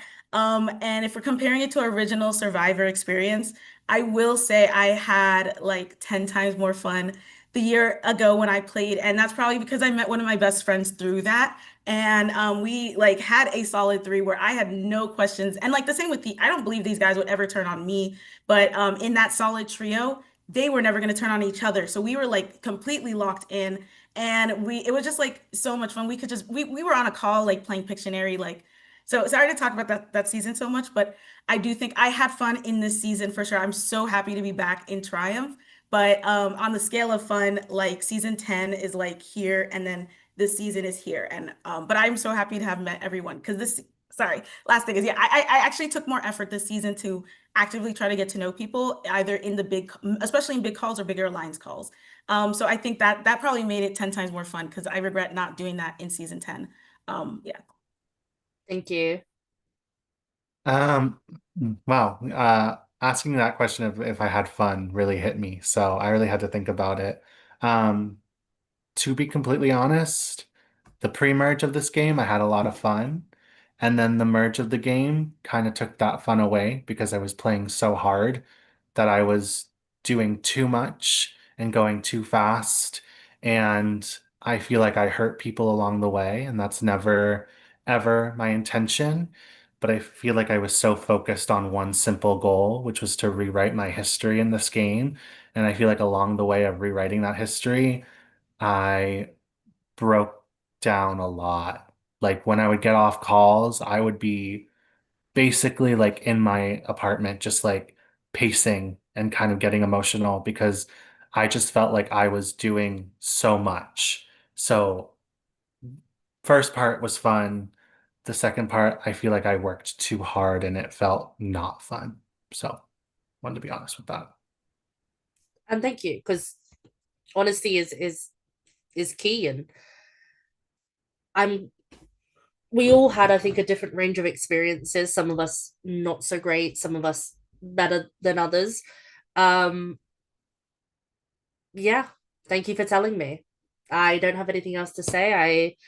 I wish you three the best of luck. I know a lot of people have been telling you to brace yourselves. I would continue to brace. Bye. Thank you, Weeze. Okay, next up is Cara. Hi. So my questions, I guess, kind of changed a little bit, so bear with me on this. I want to talk to Jonathan first. So, Jonathan, in your opening statement, you mentioned that you wanted to keep Josh till 4 because you felt like he was a worthy winner. What about me, Dell, Weeze, or Abby didn't make us worthy winners? I think you would have been a worthy winner. But I, oh, the difference for me was in how they approached me in their conversations. Um, and when I say that statement, I truly was like meaning from final six to the end. So, just so you know, Abby earlier in the game had mentioned like she wanted to leave. I don't know if that changed at some point, but other people told me that that was still a true statement at different points of the game. After the final 7 vote, Dell told me, if you don't vote with me next round, just send me home. And Josh and I would hop on a call and he would tell me all of his thoughts about the game, all of his hopes, all of his like even though things haven't gone exactly as we planned, like I still see like different paths we can take, different options we can do. And like he gave me the just the desire to actually win that the others hadn't at that point in the game from final six on. Okay. Sorry, I don't that was good. I don't want to cut you off, but I also you can keep going. I have another part to my question. You can keep going. That's all I have to say about that. Yep. Okay. So my other part of the question was, did you ever have intentions of working with me? Like, was our relationship real? Because it was real to me, but I just want to know, like, was it a real thing at all? We From my perspective, we were in a very similar situation early merge, where we were both close to the bottom of the everyone's trust levels. I don't know if it's actually true about you. I think you were closer to people than I give you credit for by saying that. I think might not have been in the same spot, but that was my perception of you, and that really connected me to you. The reason I had to allow your vote out to happen was because of your extra vote. Your extra vote. Yeah, it had to be you. If it was not you that round, your extra vote would have messed us over after that point. And that was the only reason you had to go over the other people. And but our like I don't know, if I had flipped and worked with the other side of the game, I would have wanted to go to the end with you and Josh, I think. So if that answers your question. Okay. So Junique, you talked about this a little bit. At Live Night, the second round of Live Night specifically, you talked about a lot of personal things. You were like, I'm going, you're saying all the stuff that you wanted to say about yourself, made it very much about yourself in that moment before, during tribal and all of that stuff. When you knew that you were going to be safe, you knew there was an idol, you knew it was going to be played, you knew you weren't going anywhere. And you knew that we had no power over anything that was going to happen because you knew about everything. I kind of just want you to talk about that more and explain why you felt it was necessary to make it so personal and about yourself when it was unnecessary. Yeah, so I definitely apologize for the way I went about that. I think in my mind, I was like, okay, let's stall because there is still 100% a possibility that you guys had a split vote plan, right? The things I did say were true. I think I don't, and I wasn't used, I don't like I'm sorry that because I didn't mean for it to come across as being emotionally manipulative. It was true, and then I like stuff that I is always hard to say in like a one-on-one conversation, right? I normally don't say something unless someone asks me. So since it was like, okay, I'm going home, let me take the advantage of just saying stuff that I've just wanted to say to people in a bigger setting. And so it was like I could see 100% how it came across emotionally manipulative, and I really did not intend for it to be like that. And then I was trying to stall time so that there was no possibility of a split plan being done. That was the only thing that I was fearing. And yeah, so it was, I think that's also part of when Gage asked if there's anything I would change about my game, I would change that moment because it just like overall, like while it did work to get the votes landed on me and no one had time to come up with a split plan, like it just was sort of insensitive. Yeah. Right, but you knew you weren't going home. You knew that Not wasn't happening. Like for multiple rounds, we've said what we were doing and we followed through what we were doing, and that was another one of those instances where we all followed through and said what we were doing and did what we said. Mhm. Yeah, so I kind of want you to talk about me. Can you say something nice about me now? Yes. Oh my gosh, girl. You first, okay, wait, can I talk about in this game or outside of this game or anything? Anything? Anything. Okay, well, okay. I didn't get to talk about it myself at that vote out, so I kind of just want to hear something nice. Okay, yes, you're so fine. First of all, I saw you first in Persist 3 when I was reading up on the wiki. Girl, you are gorgeous as heck. And then I want to go back to the challenge, or actually still in Persist because I did a lot of research into that season specifically. You are smart as heck too. And then that was reflected in this season with the poker challenge. Just watching your moves, I was like, oh my gosh, like can I have that brain just for a second? Because yeah, you ate that challenge down. I was like placing my money on between you or Josh was gonna win. So just to say, like you're really smart. You're very social. Like I wish when we hopped on calls, it just went longer. I think we talked about a little bit of game, a little bit of personal life, but I would have loved to get to know you more as a person. But yeah, I really valued your compassion, especially because you were on production team when I played Persist, and I thought you were just one of the most compassionate people I've ever met. And I think yeah. Thank you. Marcelo. Um, Multiple times in the game, you lied about where you're voting. I felt like I was pretty honest with you about where I was voting, what was happening. Why did you feel the need to lie to me? Why do you think I should vote for you tonight? Yeah, I lied about my vote a lot. I lied about to people saying that I was gonna keep them, and I did the exact opposite. Um, I honestly, Kara, you did nothing to me to warrant me not trusting you, and I obviously did everything to warrant for you to not trust me because I kept lying. I feel like voting for me, I feel like you should vote for me because I have played this game since round one and I have not stopped playing. I put all my entire being into this game, and I have made decisions that would benefit me in the long run. I was a selfish player, and I feel like in this game you have to have some sort of selfishness.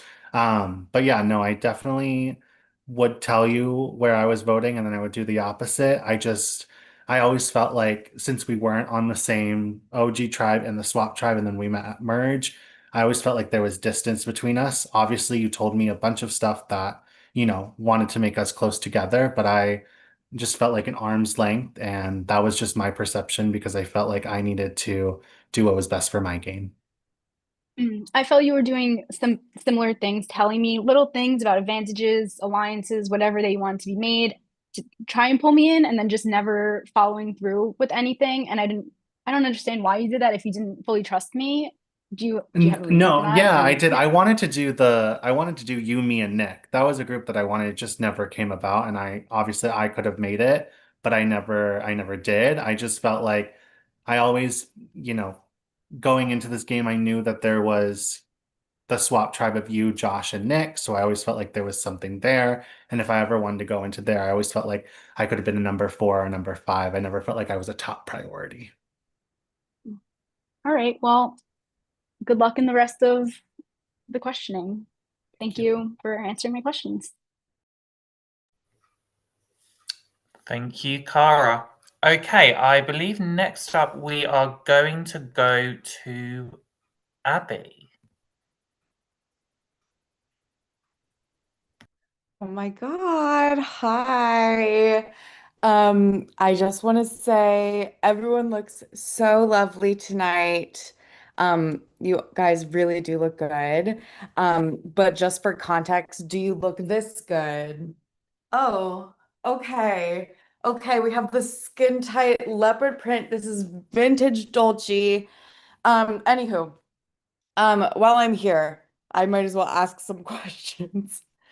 Um, I accidentally got like a little drunk and missed half of this, so if I repeat something, don't mind me. Um, okay, you guys, I feel like I had fun and then I got my feelings hurt. I got my feelings hurt and um I feel like that's probably been said to you a couple times tonight. I'm probably not the first. I feel like I just, in general, received a lack of respect. And maybe that started with touchy subjects where I was pretty much voted like the dumbest, or also was touchy, like where I was pretty much just thought of as like Morgan's like hanger on, and that I had no like brain of my own, where I really was not roped into anything but was included in plans that I wasn't even a part of. I don't know. I don't feel like I was thought of as a real player for a lot of this. And Jonathan even just like kind of reiterated that, where he said that I wasn't like a deserving winner, aka like Josh or Kara. Um, but what I do want to ask, and I'll start with Marcelo, is Marcelo, if you were me, would you vote for Judanique or Jonathan tonight? If I were you, I would be voting for Judanique tonight.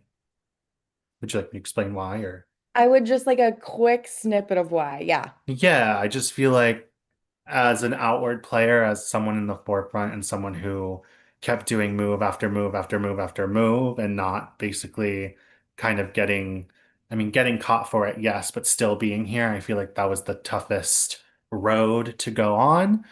So I feel like between the two, it would be Judanique. Thank you.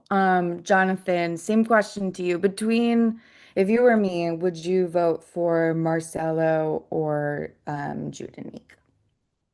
I would vote for Judanique, because Judanique played a very dominant strategic game and just really shows the willpower to want to win. Okay, thank you. And Judanique, between Marcelo and Jonathan, who would you vote to win? Now, this is a hard question. But I think uh because overall, like I've been with Marcelo day one, or like I guess maybe day like 7 or something. And I've always been working with Jonathan since day 7.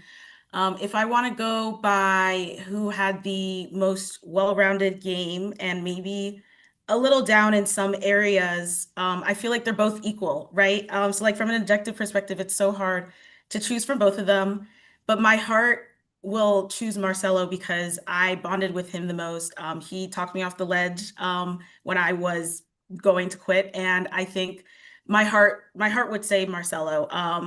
And but yeah, I think both would make a really, really deserving winner. Okay, cool. Thank you.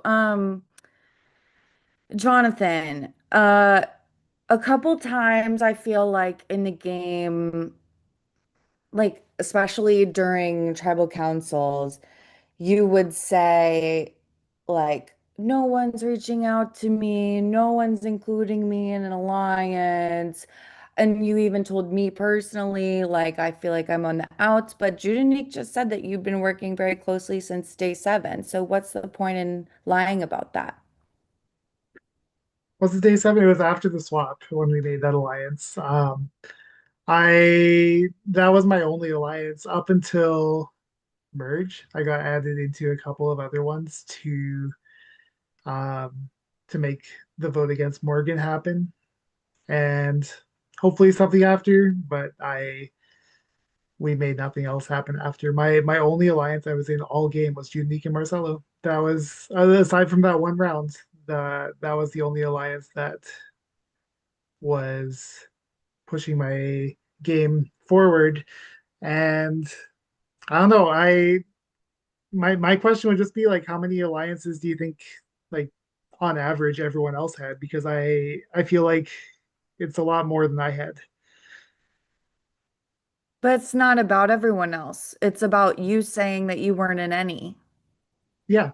And I feel like I was in fewer than most people in the cast, and I had to adapt my game with that in mind. Well, everyone on the cast might have been in a million and it didn't help us at all. Um, So I don't I know. feel I like feel like I got out most, you're good, Jonathan. I don't need anything else. Um, I feel like I got out most of my vitriol in the round table. And for now, I honestly am happy for you guys. Um, I don't know.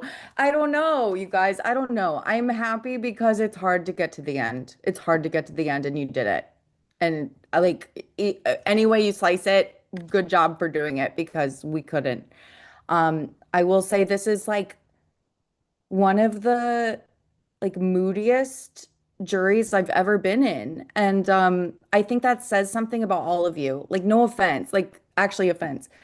I don't know. I think there's a way you guys could have done a lot of moves that were good moves without the emotional factor. And I think that's going to like really have a lot to do with the vote tonight. But anyway, uh, thanks for having me. Okay, that's it. Bye. Thank you, daughter. Now I hope you enjoy your cheesy Gorgita crunch. Okay, next up we next up we are going to have Dell.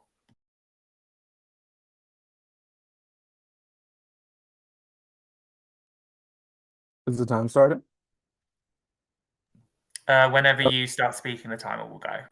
Congratulations to the final three. You all do look very nice. I had some questions, but first I want to clear up some lies. Marcelo, in your speech, you said your name was not thrown out and that you were pretty much covered. Not the case. Your name was thrown out many times. Um, at Final Nine, you even acknowledged that. You said, well, I heard that I was the vote. So were you the vote or was your name never thrown out? Cannot be both. You also said, and also at Final 10, Josh and I said, we're going to let Marcelo lead the charge on the Morgan vote so that he can be the next target.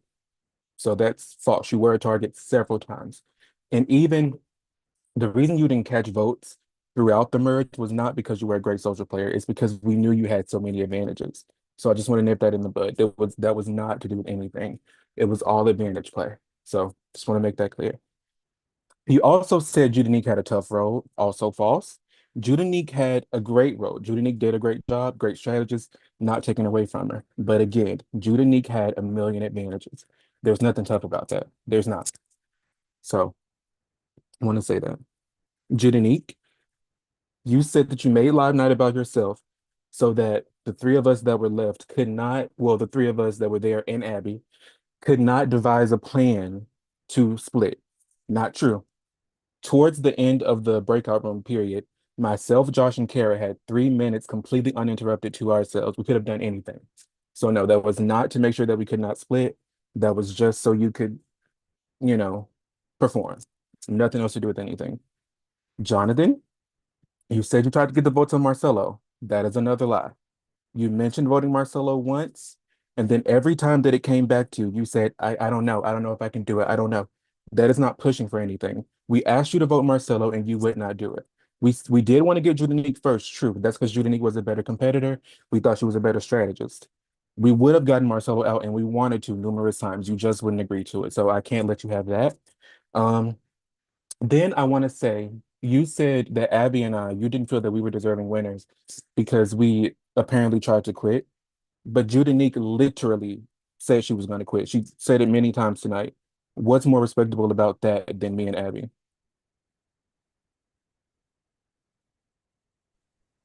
Um, Just really quick. yeah, she came to me later and told me that she changed your mind, and neither you or Abby came and told me that you changed your mind.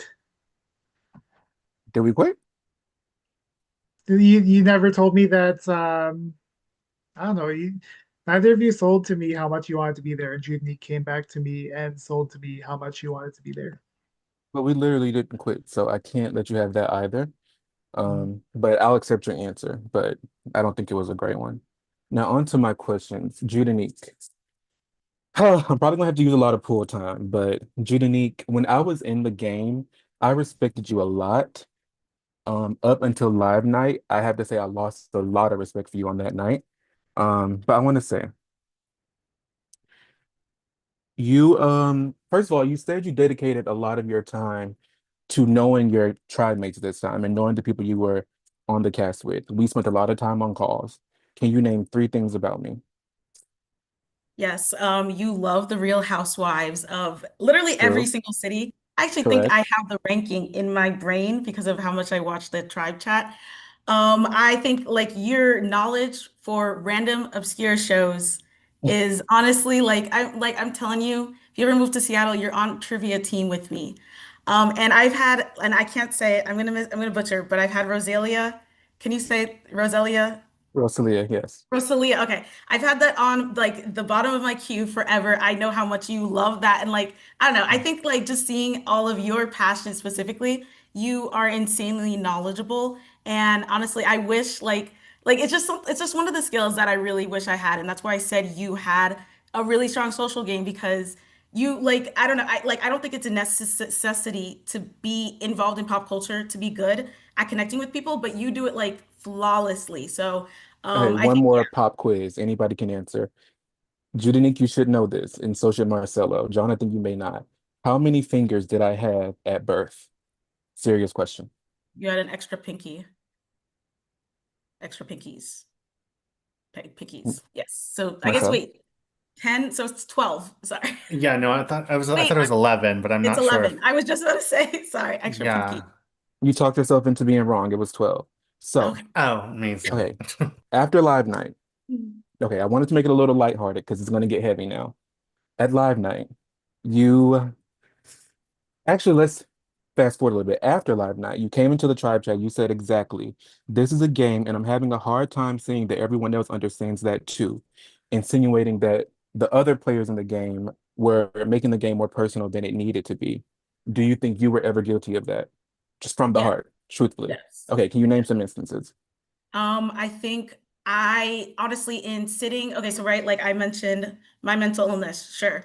After the Nick vote, I felt, and it wasn't true, right? Because I had enacted a vote that clearly would cause people to be displeased with me, right? Like I didn't include you, I didn't include we's. So in my mind, obviously, instead of like clicking that this is a game action, that's why they're not talking to me, I took it in a personal sense. So like it was very hypocritical of me to do that and then send that message too because clearly in that moment and why like maybe that was a summation of reasons I wanted to quit was like I'm ignored not ignored in my daily life but I play these games to talk to people and since obviously in my mind you guys weren't talking to me because I just lied to you but in I guess in reality that's what happened but in my mind it was like they're not talking to me because they don't like me and they don't want to be friends with me, right? So clearly I didn't look at that as a personal thing and it didn't click until way later, like maybe like Tuesday or like, like later because Okay, I I had to stop you that was here just the low of my because I yeah, want to get to the yeah, next point. yeah. Yeah. So I said earlier that I lost a lot of respect for you at live night.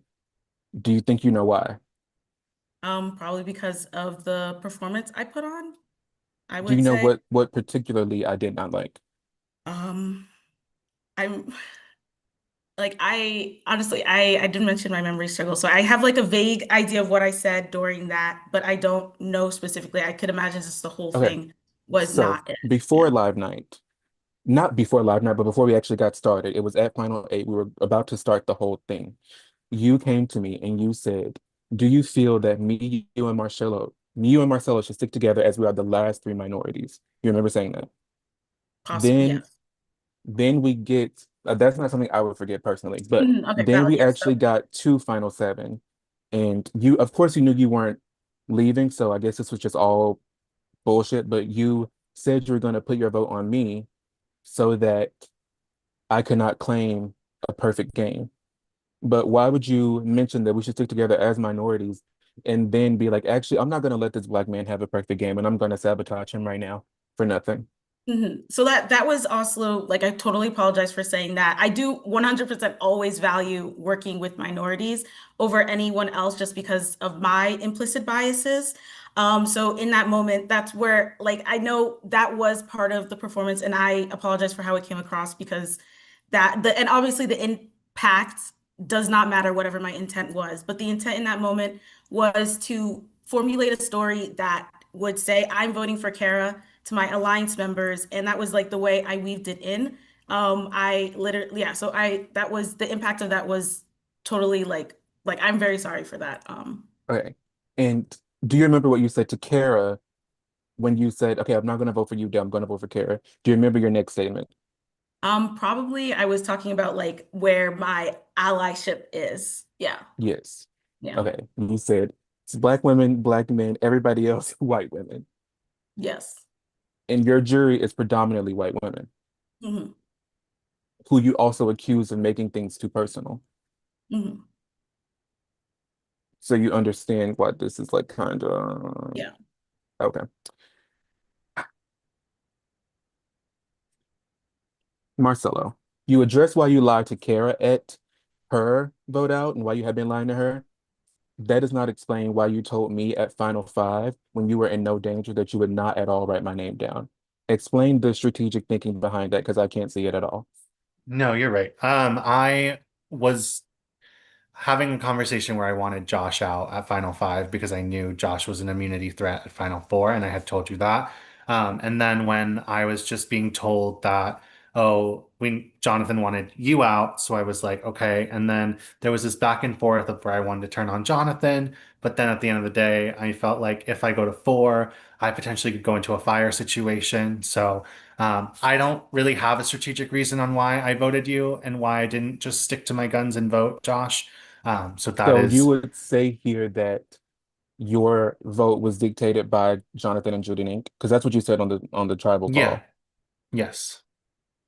Okay, so why should I respect your game I mean, if you shouldn't respect that part of the game. I just think everything else leading up to that should be respected, but I get what you're even saying. everything leading up to that, I'm not incredibly impressed because of the excessive advantage play.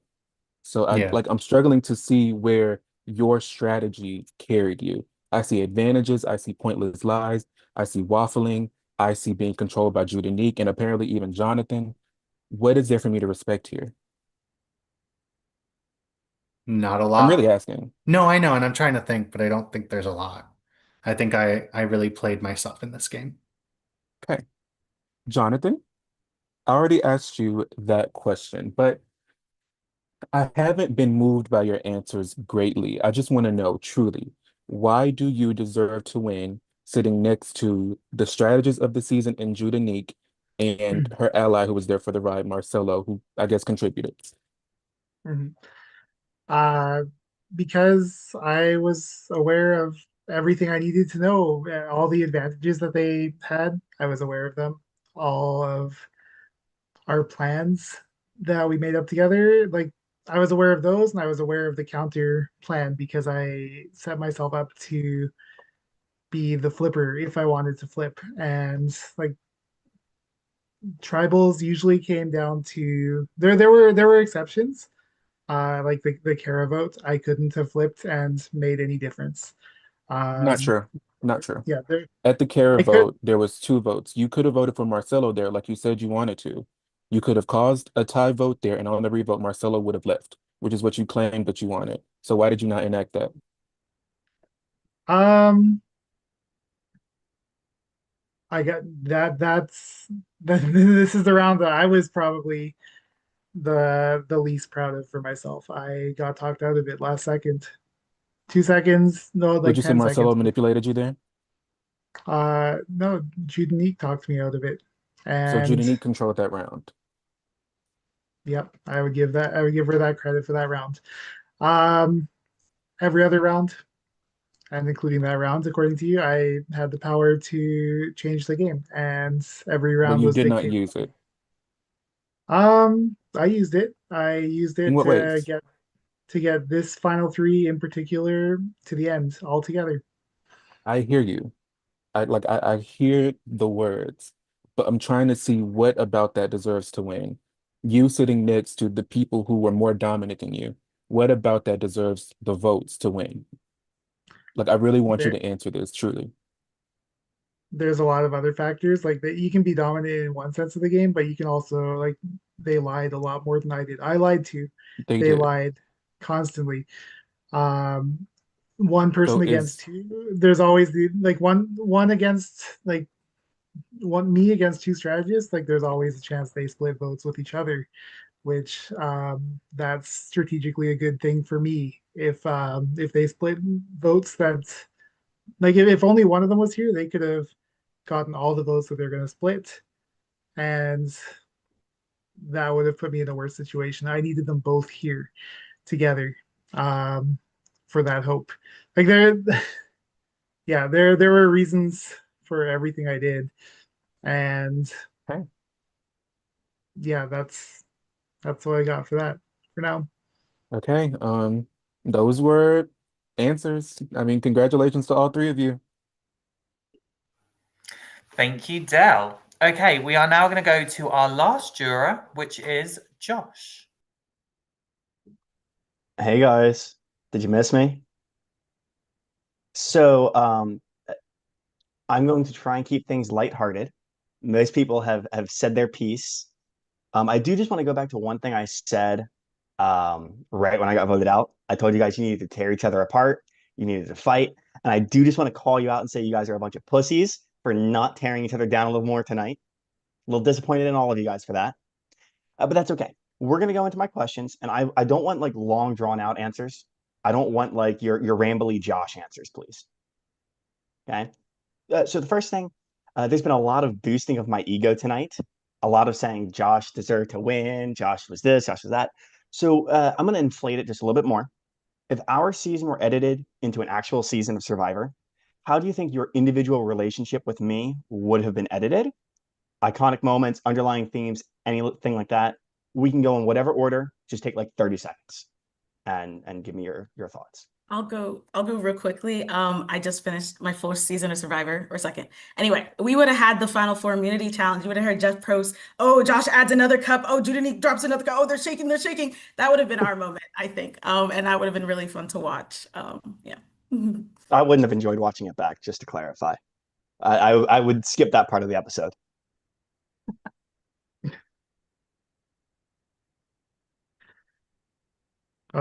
Josh, I don't know. I feel like we had so many strategic conversations. We had so many talks about like how we could benefit each other in the game that I would hope that the show would focus on it, but I don't know if it would have. And because we didn't actually, I don't think we actually ended up voting together up until final five and six, where our games benefited getting you to final four, I would say.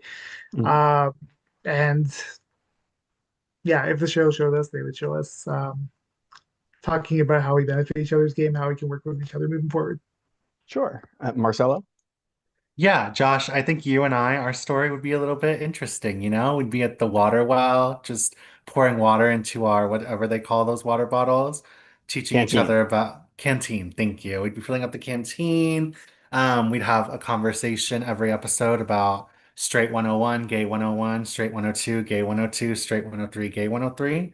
And we would just, I feel like you're like you would, in the survivor world, you would be like the physical threat, and then I would be like on the side, like the sidekick type of, feeling in that regard. I agree with that. Other than the physical threat, we got Miss Four immunities over here. We got Mr. Two Yes. here. Jonathan and I both got one. So clearly, I wasn't that dominant. Right. My second question, and again, let's keep answers short so everyone gets a chance. How do you think this season of Triumph will be remembered? and how would you being crowned the winner serve to represent that? So this is more than just your individual story, right? I don't want, if you think it's relevant, sure, give me that personal touch, but I don't want a big life story. I don't want a story of personal growth. I want to know how this season, fans versus favorites, is going to be remembered, and I want to know how you serve to represent that. And we can just go in the same order. Yeah, so I would say, this is a hard one because like if there was a fan at the end, 100%, like that's the story of the season. I think the story of the season was fans versus favorite, but which favorite came on top. And I think out of my competitors, I was the one who came out on top. So I do think that I would be a good representative of the season. To even be funnier, I was voted fan favorite in my season. So a fan favorite winning fans versus favorite would be like a cute little twist.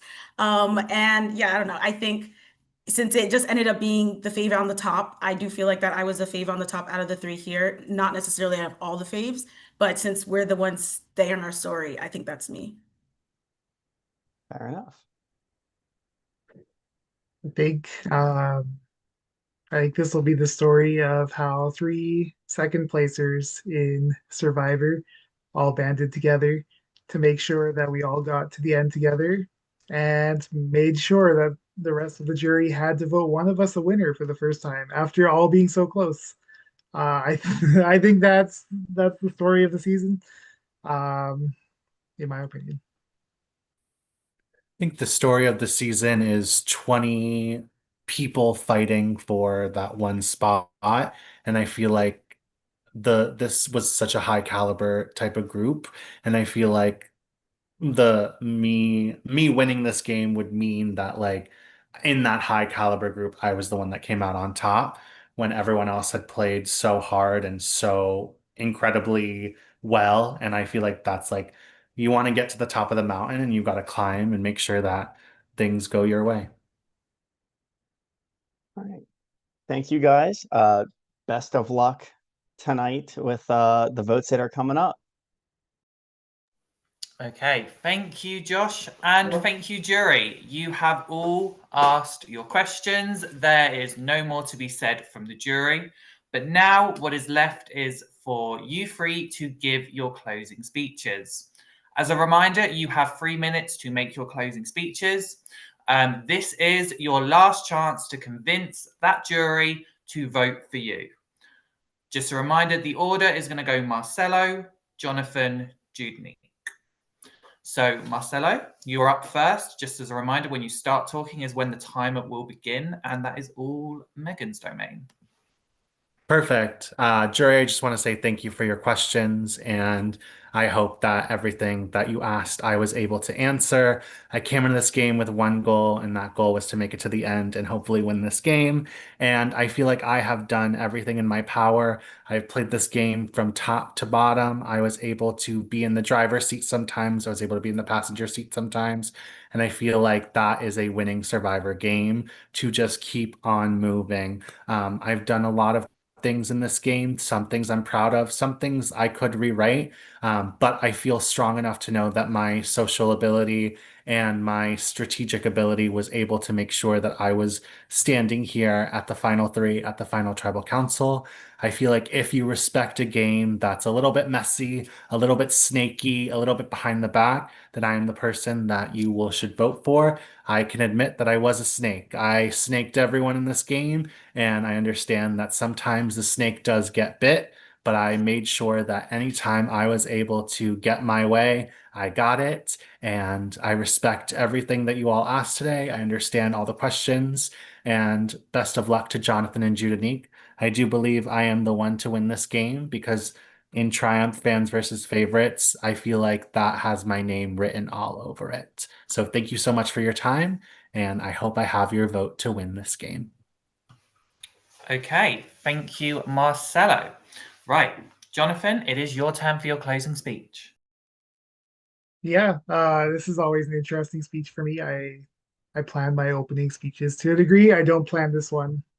This one's straight from the heart every time I give it. And I just want to say, like, in life, I've been on a bit of a roller coaster confidence-wise. I used to never talk at all. And I used to have low confidence. I gained it a lot and I lost a lot of it this year, just due to real life factors with work and things like that. And me coming into this game, um, it's funny. I came in with low confidence in life, but I came in with high confidence in like I know I could play Survivor. I've played this 19 times now. This is something I'm good at. This is something I will never do the same. Every game I play is different. This is the first game where I truly stuck with an alliance all the way through.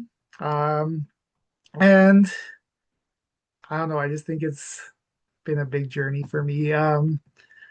I got into this during like COVID lockdowns, and like my goal number one was always to make friends.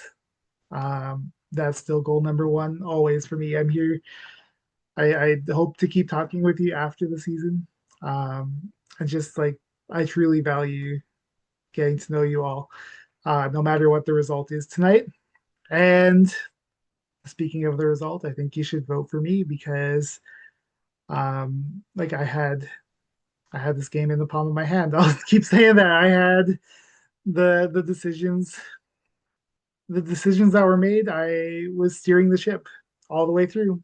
Um, as soon as I gained control, I never lost it, in my opinion. Um,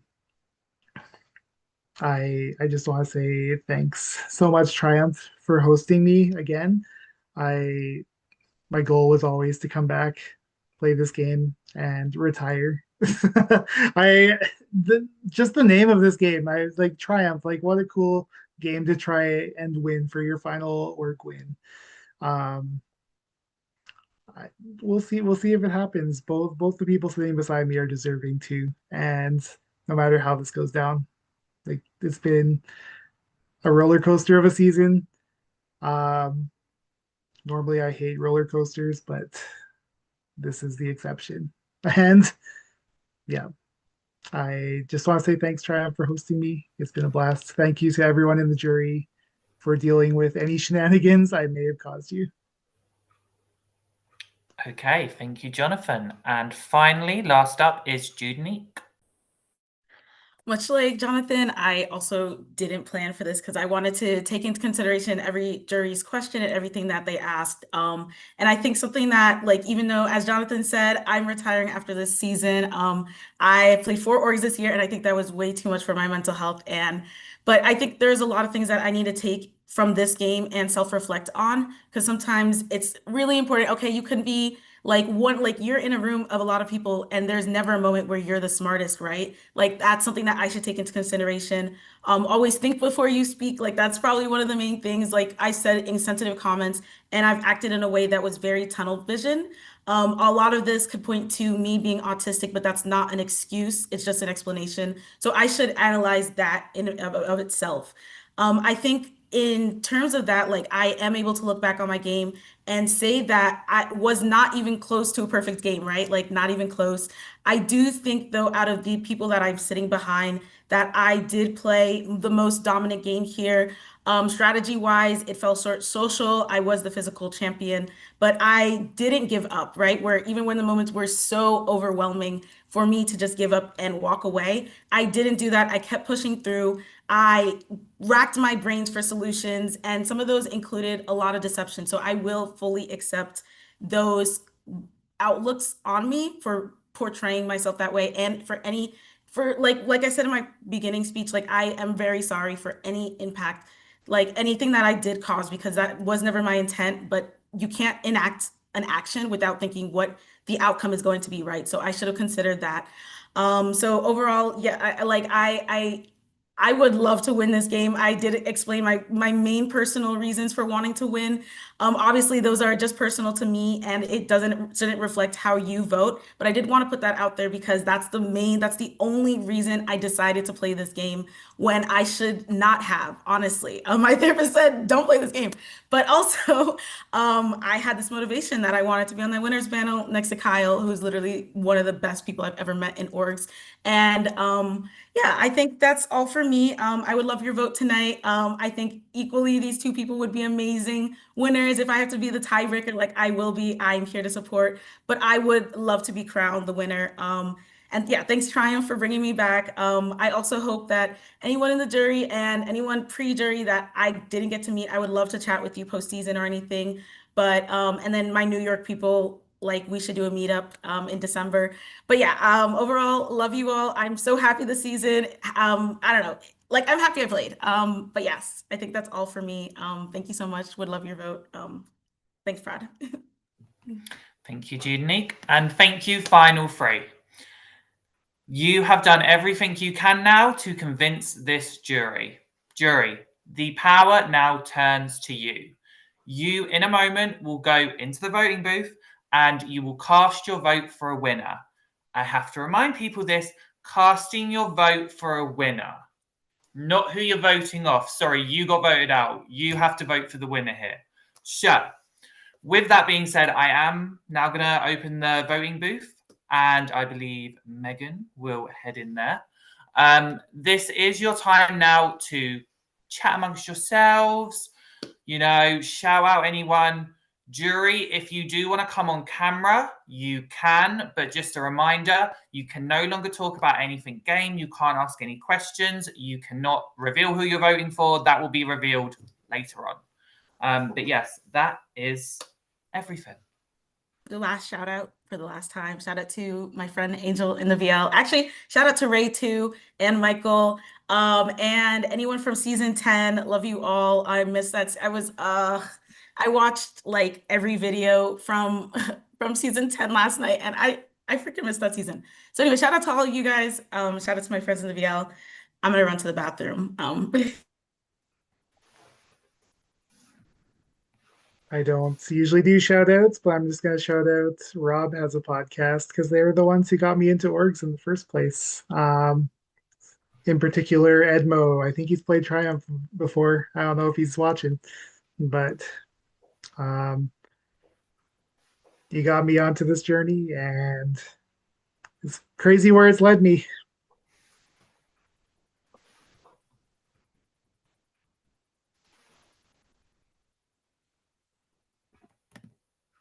Shout out Survivor Now podcast for the last time.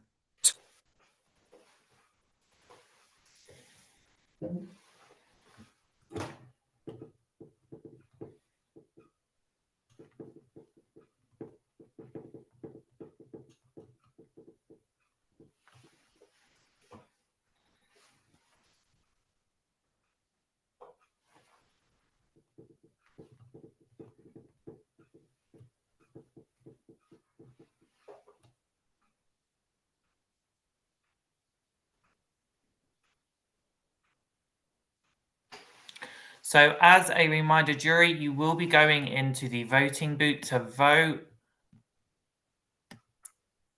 And you are allowed to come on camera if you wish.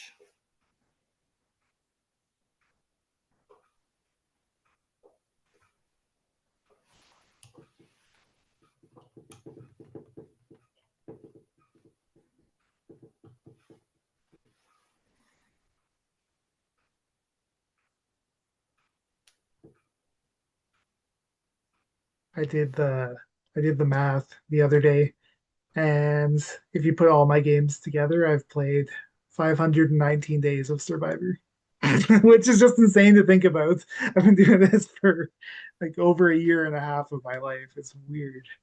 That is such a strange calculation, but like I really want to know mine. Actually, how did you do the math? It's a rough estimation because Not finding that out. Not all games run at the same speed. Oh, okay. That makes sense. Yeah, it's not exact, but it's around that number. Unless my math is terrible, which I hope not. I want to have to go know. back. Sorry, I want to know, is we still here? Weez, I want to know, when did you dye your hair? This morning. Yeah. Wait, you did it yourself? Yes, I did. Yeah. How did you get it that vibrant? Bleach box dye, then red box dye. Okay, great, because it looks really good. Oh wait, oh my gosh, You did it for the tribe color. I'm just kidding. I'm not that into it. Shout out Chengdu. Yes. Shout out Tatiana from HR. It was actually after the rotating puzzle. You know, it really hit me hard. I spent a lot of time with This it. and the stars, you were like, I need that. I need that. Oh, the stars in the back. Yeah, I'll let you see it afterwards. Ugh.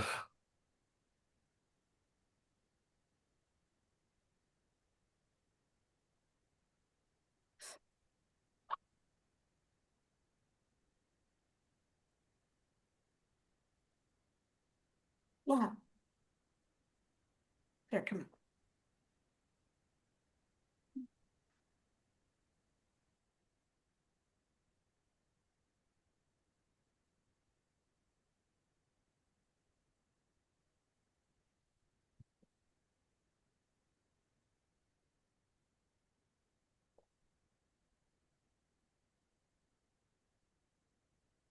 Please pay attention to your invites too, please. Thank you.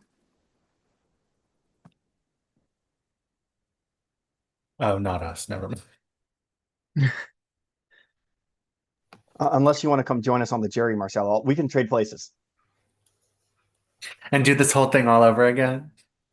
That's fine. Anyone else got 2.5 hours? I'll gladly trade seats and do 2 hours. They can tear me apart. At least I get to sit there.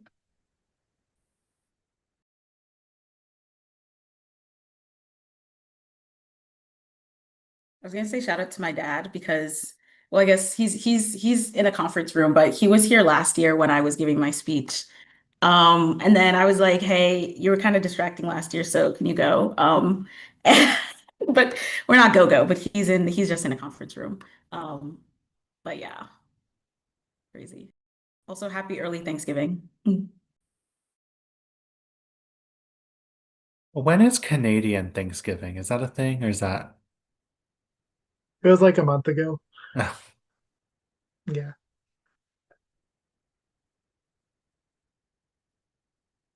Not sure why it's earlier. We have it early October, probably because it usually starts snowing after that point. So the harvest is a little bit earlier up here. I forgot Thanksgiving is a season of harvest. Like that's the whole point of it. So that would make a lot of sense. Good fun fact. Imagine having a Thanksgiving. So you don't give thanks to anyone? Myself.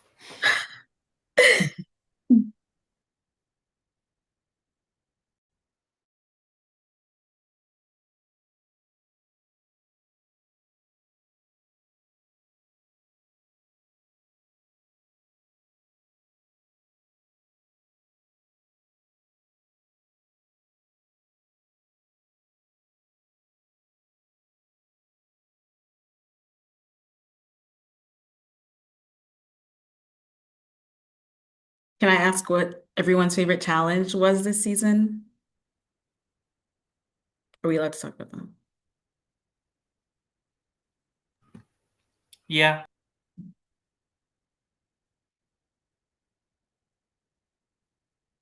The telephone. That was mine. Did you lot enjoy the twist on the telephone where you all thought it was going to be a story? The way that I walked into that call with John Farrell and John Farrell was like, "Are you ready?" And I'm like, "Give me the story, babe. Give me the story."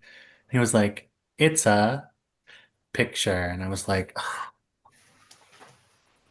Shout out to the Florida Lou from that challenge. If you were on Sanya, you get it.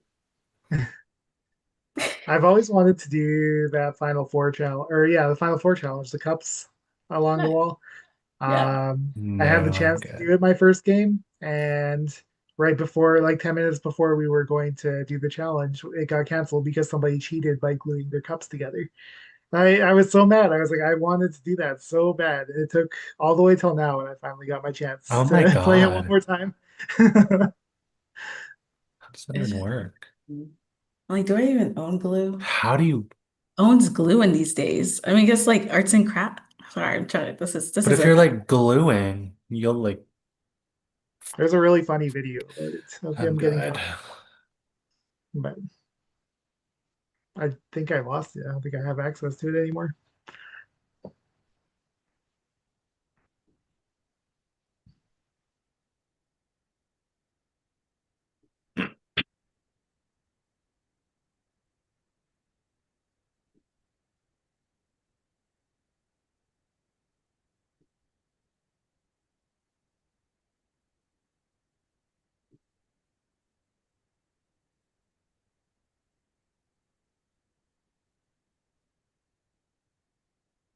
You know what other challenge I really enjoy? Touchy subjects. And I'm probably one of the few. Oh my god. I and we did I that was live. Yeah, I like that live. I liked all the live challenges. I thought they were very fun. I was Yeah. voted as most likely to betray an ally by the person sitting next to me in the final three. Oh my gosh. Oh yeah, that's true. And when you I thought I always wonder whenever orgs happen and people are like voted most likely to be on Survivor, like what will happen when they're on Survivor? Like I can't wait for that moment. So Josh, that's a direct call out to you. And Gage, because I once I voted for finish my Gage. degree, I'm applying. Okay. I applied once before I And started it, that's but in once I May. finish it, but Okay. we're getting back to please applying. do. I'll be at all those parties. You said And what? I will not drop at 8 cups when I'm on Survivor. I said I will There be at all those parties. You will be invited. All of you guys, everyone on the cast, you guys will be invited when I host Survivor watch parties and I'm on the I was show. gonna say back to the physical challenges. Okay, after actually watching a season of Survivor in a more recent year, Josh, you would kill literally every single endurance. Like I just recently finished 42, and that's the one where Jonathan is. I feel like you're Jonathan. Yeah, I think I'm not like 6 foot 5 million you inches don't need tall to like be he is though. physically, you don't need to look like him, but I feel like you are him. You understand? Hmm. Yeah. And I'm I one, think I but just I for think I'd be comparison. more in line of someone where I think kind of like I did here, I'd be consistently good. It's just the one or two or three that I'm able to win are they at clutch times. I think that's what it would come down to for me. I Or see. if I'm just against a bunch of like shit challenge guys, then maybe I can win more, but I'm not gonna hold my breath for that. Do they have a swim? Does anyone know if they like make sure that you could swim before you go on Survivor? Nope. They do not make sure that you can swim. They've had people out there who cannot swim. Why? That's I why was I gonna don't say think the I could number of do it. Survivor players who can't swim. Oh Lord. I don't think I could do it, honestly. Junique, I do have a question for you on the challenge topic because I this was the first time I've ever won a live challenge like that. And the relief I felt of winning the challenge live, and obviously it was during live night, so it was extra intense. But Yeah. you won some that were live and some that weren't live. I was curious if you had like that same sort of like rush of relief. I think just the Final Four one because it was like like the moment like who wins in that moment and like instantly it's like you're not waiting for results. Like that's my favorite part about the Mhm. live challenges, but it was just the Final Four one because I was like this is do or die, right? I like or I guess well I guess You're this is telling probably me. yeah. Oh my gosh. Um I did that thing you see on the show where they like start pacing around the beach and they're all like in despair. That was me my pacing around my bedroom. I Like I don't know, haven't like I rewatched the live dropped. night, Yeah, but I I'm curious to dropped. see that one, how you Well, did that. so dumb luck. I was just There's squeeze. Well, there's actually, not luck in I no. was using pencils instead of chopsticks, and I was gripping like in the middle and trying to grab the cup really close to where my hand was. So the lever mechanism was shorter. Oh. Like I had like one in each hand, kind of like I don't know what to call it, but I had one pencil in each hand, and I was grabbing the cup very close to where my hand was, so that there Hmm. wasn't a Okay, long that makes sense. lever. I will rewatch that because that's like You know what I, challenge I hated? Save the Panda. you're not a Like, cowboy? Why? no. I wanted You're to tie. I welcome. wanted to tie the string to the ping pong ball, and that didn't even work. I like threw it, and the ping pong ball like But flew. like, I'm Also, sorry, Marcelo, Ollie, why would that you work? never told me that I could go and get my items from the water. Did I not? You did not. Apologies. I had Sabotage. hosted like 26 different challenges that day, so if I'd forgotten It was some, sabotage. I knew it. yeah. Mm-hmm. Can I Nothing's.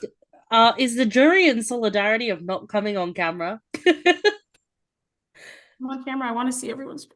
Oh, we can get on camera. I mean, Yeah, I was about Yes. to say everybody went on camera so quickly when they came back. I was like, let me just do the same when I come back. I Yeah, I don't want to okay, be I the only didn't. one. No, I just wasn't sure if we were doing the camera thing. I'm Like gonna do nobody else it. turned theirs on, I'm so I was like, okay, here. Yeah. okay. Yes. So here we are. Okay, period. Now we're all here. Well, we're not all We're here, all. but, you know. I like the vibrancy of Dell's shirt plus the vibrancy of Weeze's hair. Oh, we're giving Yes. Ronald McDonald. It's so Oh real. my god. We are. Where are the rest? Like, They're not vibrant. They're not wearing vibrant colors, so they're Get not allowed. on camera. there we Thank go. Thank you, There we Jonathan go. Chase. Nick. You guys are Alex also giving did Tina this. Burner. Who? Who is Tina From that? Drag Burner. Race. She's from Drag Race. I don't know No, who a that reference Dell didn't is. get. I don't watch that show. Dell doesn't watch Drag Race.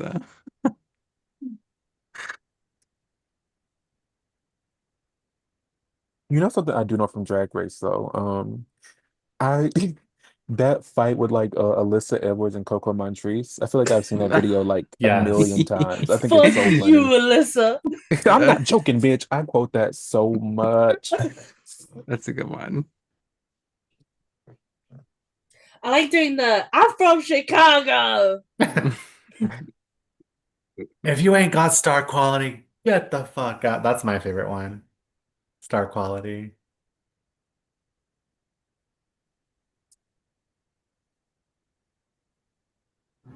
I will say that my unhinged, irrational fear is drag queens. So they kind of freak me out a little bit. I'm not gonna lie.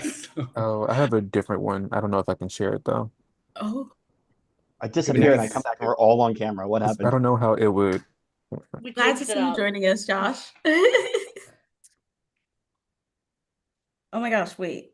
Sorry, this is a completely random question. But Josh, I realized your username has to do with your last name. That's why there's the wish in it. I was like, oh, Josh just likes Yeah. wishing or something. I No, get it. yeah, it has to do with the Yeah. last name. Yeah.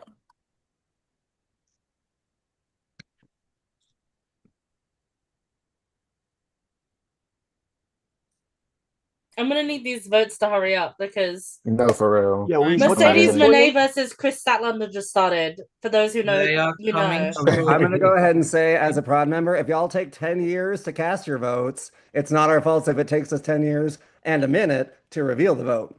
Nate, who is that? Wait, is that WWE or is sorry, not AEW.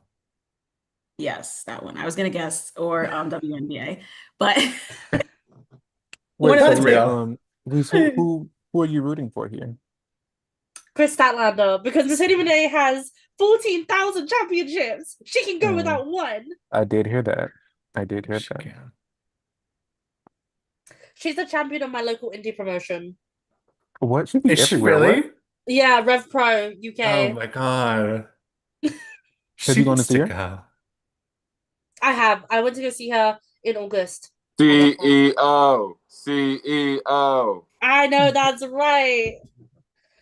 And she looks good tonight. Her wigs have been good lately. She did get the wigs together. She used to look a mess. Oh yes. I missed the Sasha Banks gears though. I love how she dresses right now, though. I love how she dresses. The gears are like they're good. I think they're pretty cute. Like I like the whole Selena thing. Like I don't Oh, really watch. she ate that up. I don't Oh really my watch the God. show, but like I follow her on Instagram, so I see all her posts, and I think she always looks good. Oh, she does always look good. All right. Anyone interested in finding out who won this whole thing? All righty. I Good luck, do have y'all. the votes. What was it? Let me just double check one I more have an thing. Does idol. anyone else have any last shout outs they want to do? I know this has been such a short evening for all of you. And yeah, to the viewers lounge, hi, it's been a while. All right, we have the votes. What was it? The person who has the most votes will be the winner unless somehow magically we have a tie. We'll go ahead and get to the vote. First vote, Marcelo. Second vote, Marcelo. Third vote, Jonathan. Next vote, Jonathan. We are currently tied at 2 votes, Jonathan, 2 votes, Marcelo, 0 votes, Dominique, or Judinique, sorry. My best friend's name is Dominique, sorry. Don't hate me, don't hate me, don't hate me. I know your name. Next vote, Judinique. Next vote, Jonathan.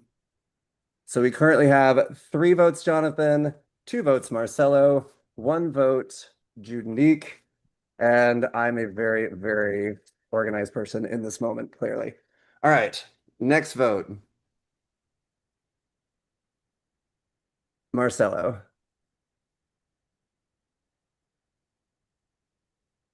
Next vote, Jonathan. So we have 4 votes, Jonathan, 3 votes, Marcelo, 1 vote, Judinique. Next vote, Marcelo. We are tied. 4 votes, Marcelo, 4 votes, Jonathan, 1 vote, Judinique, 1 vote left.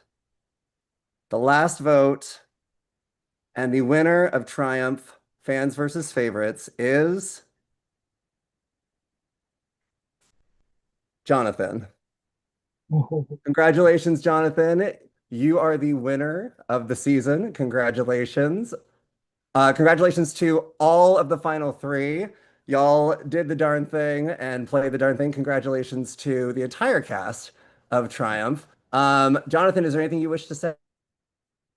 Just thank you so much. I can't believe that. I am shocked. I came in with less confidence in that happening than probably should be expected. Just thank you so much. Uh, I fought hard for that. I really did. And I, yeah, you're all amazing. I love playing.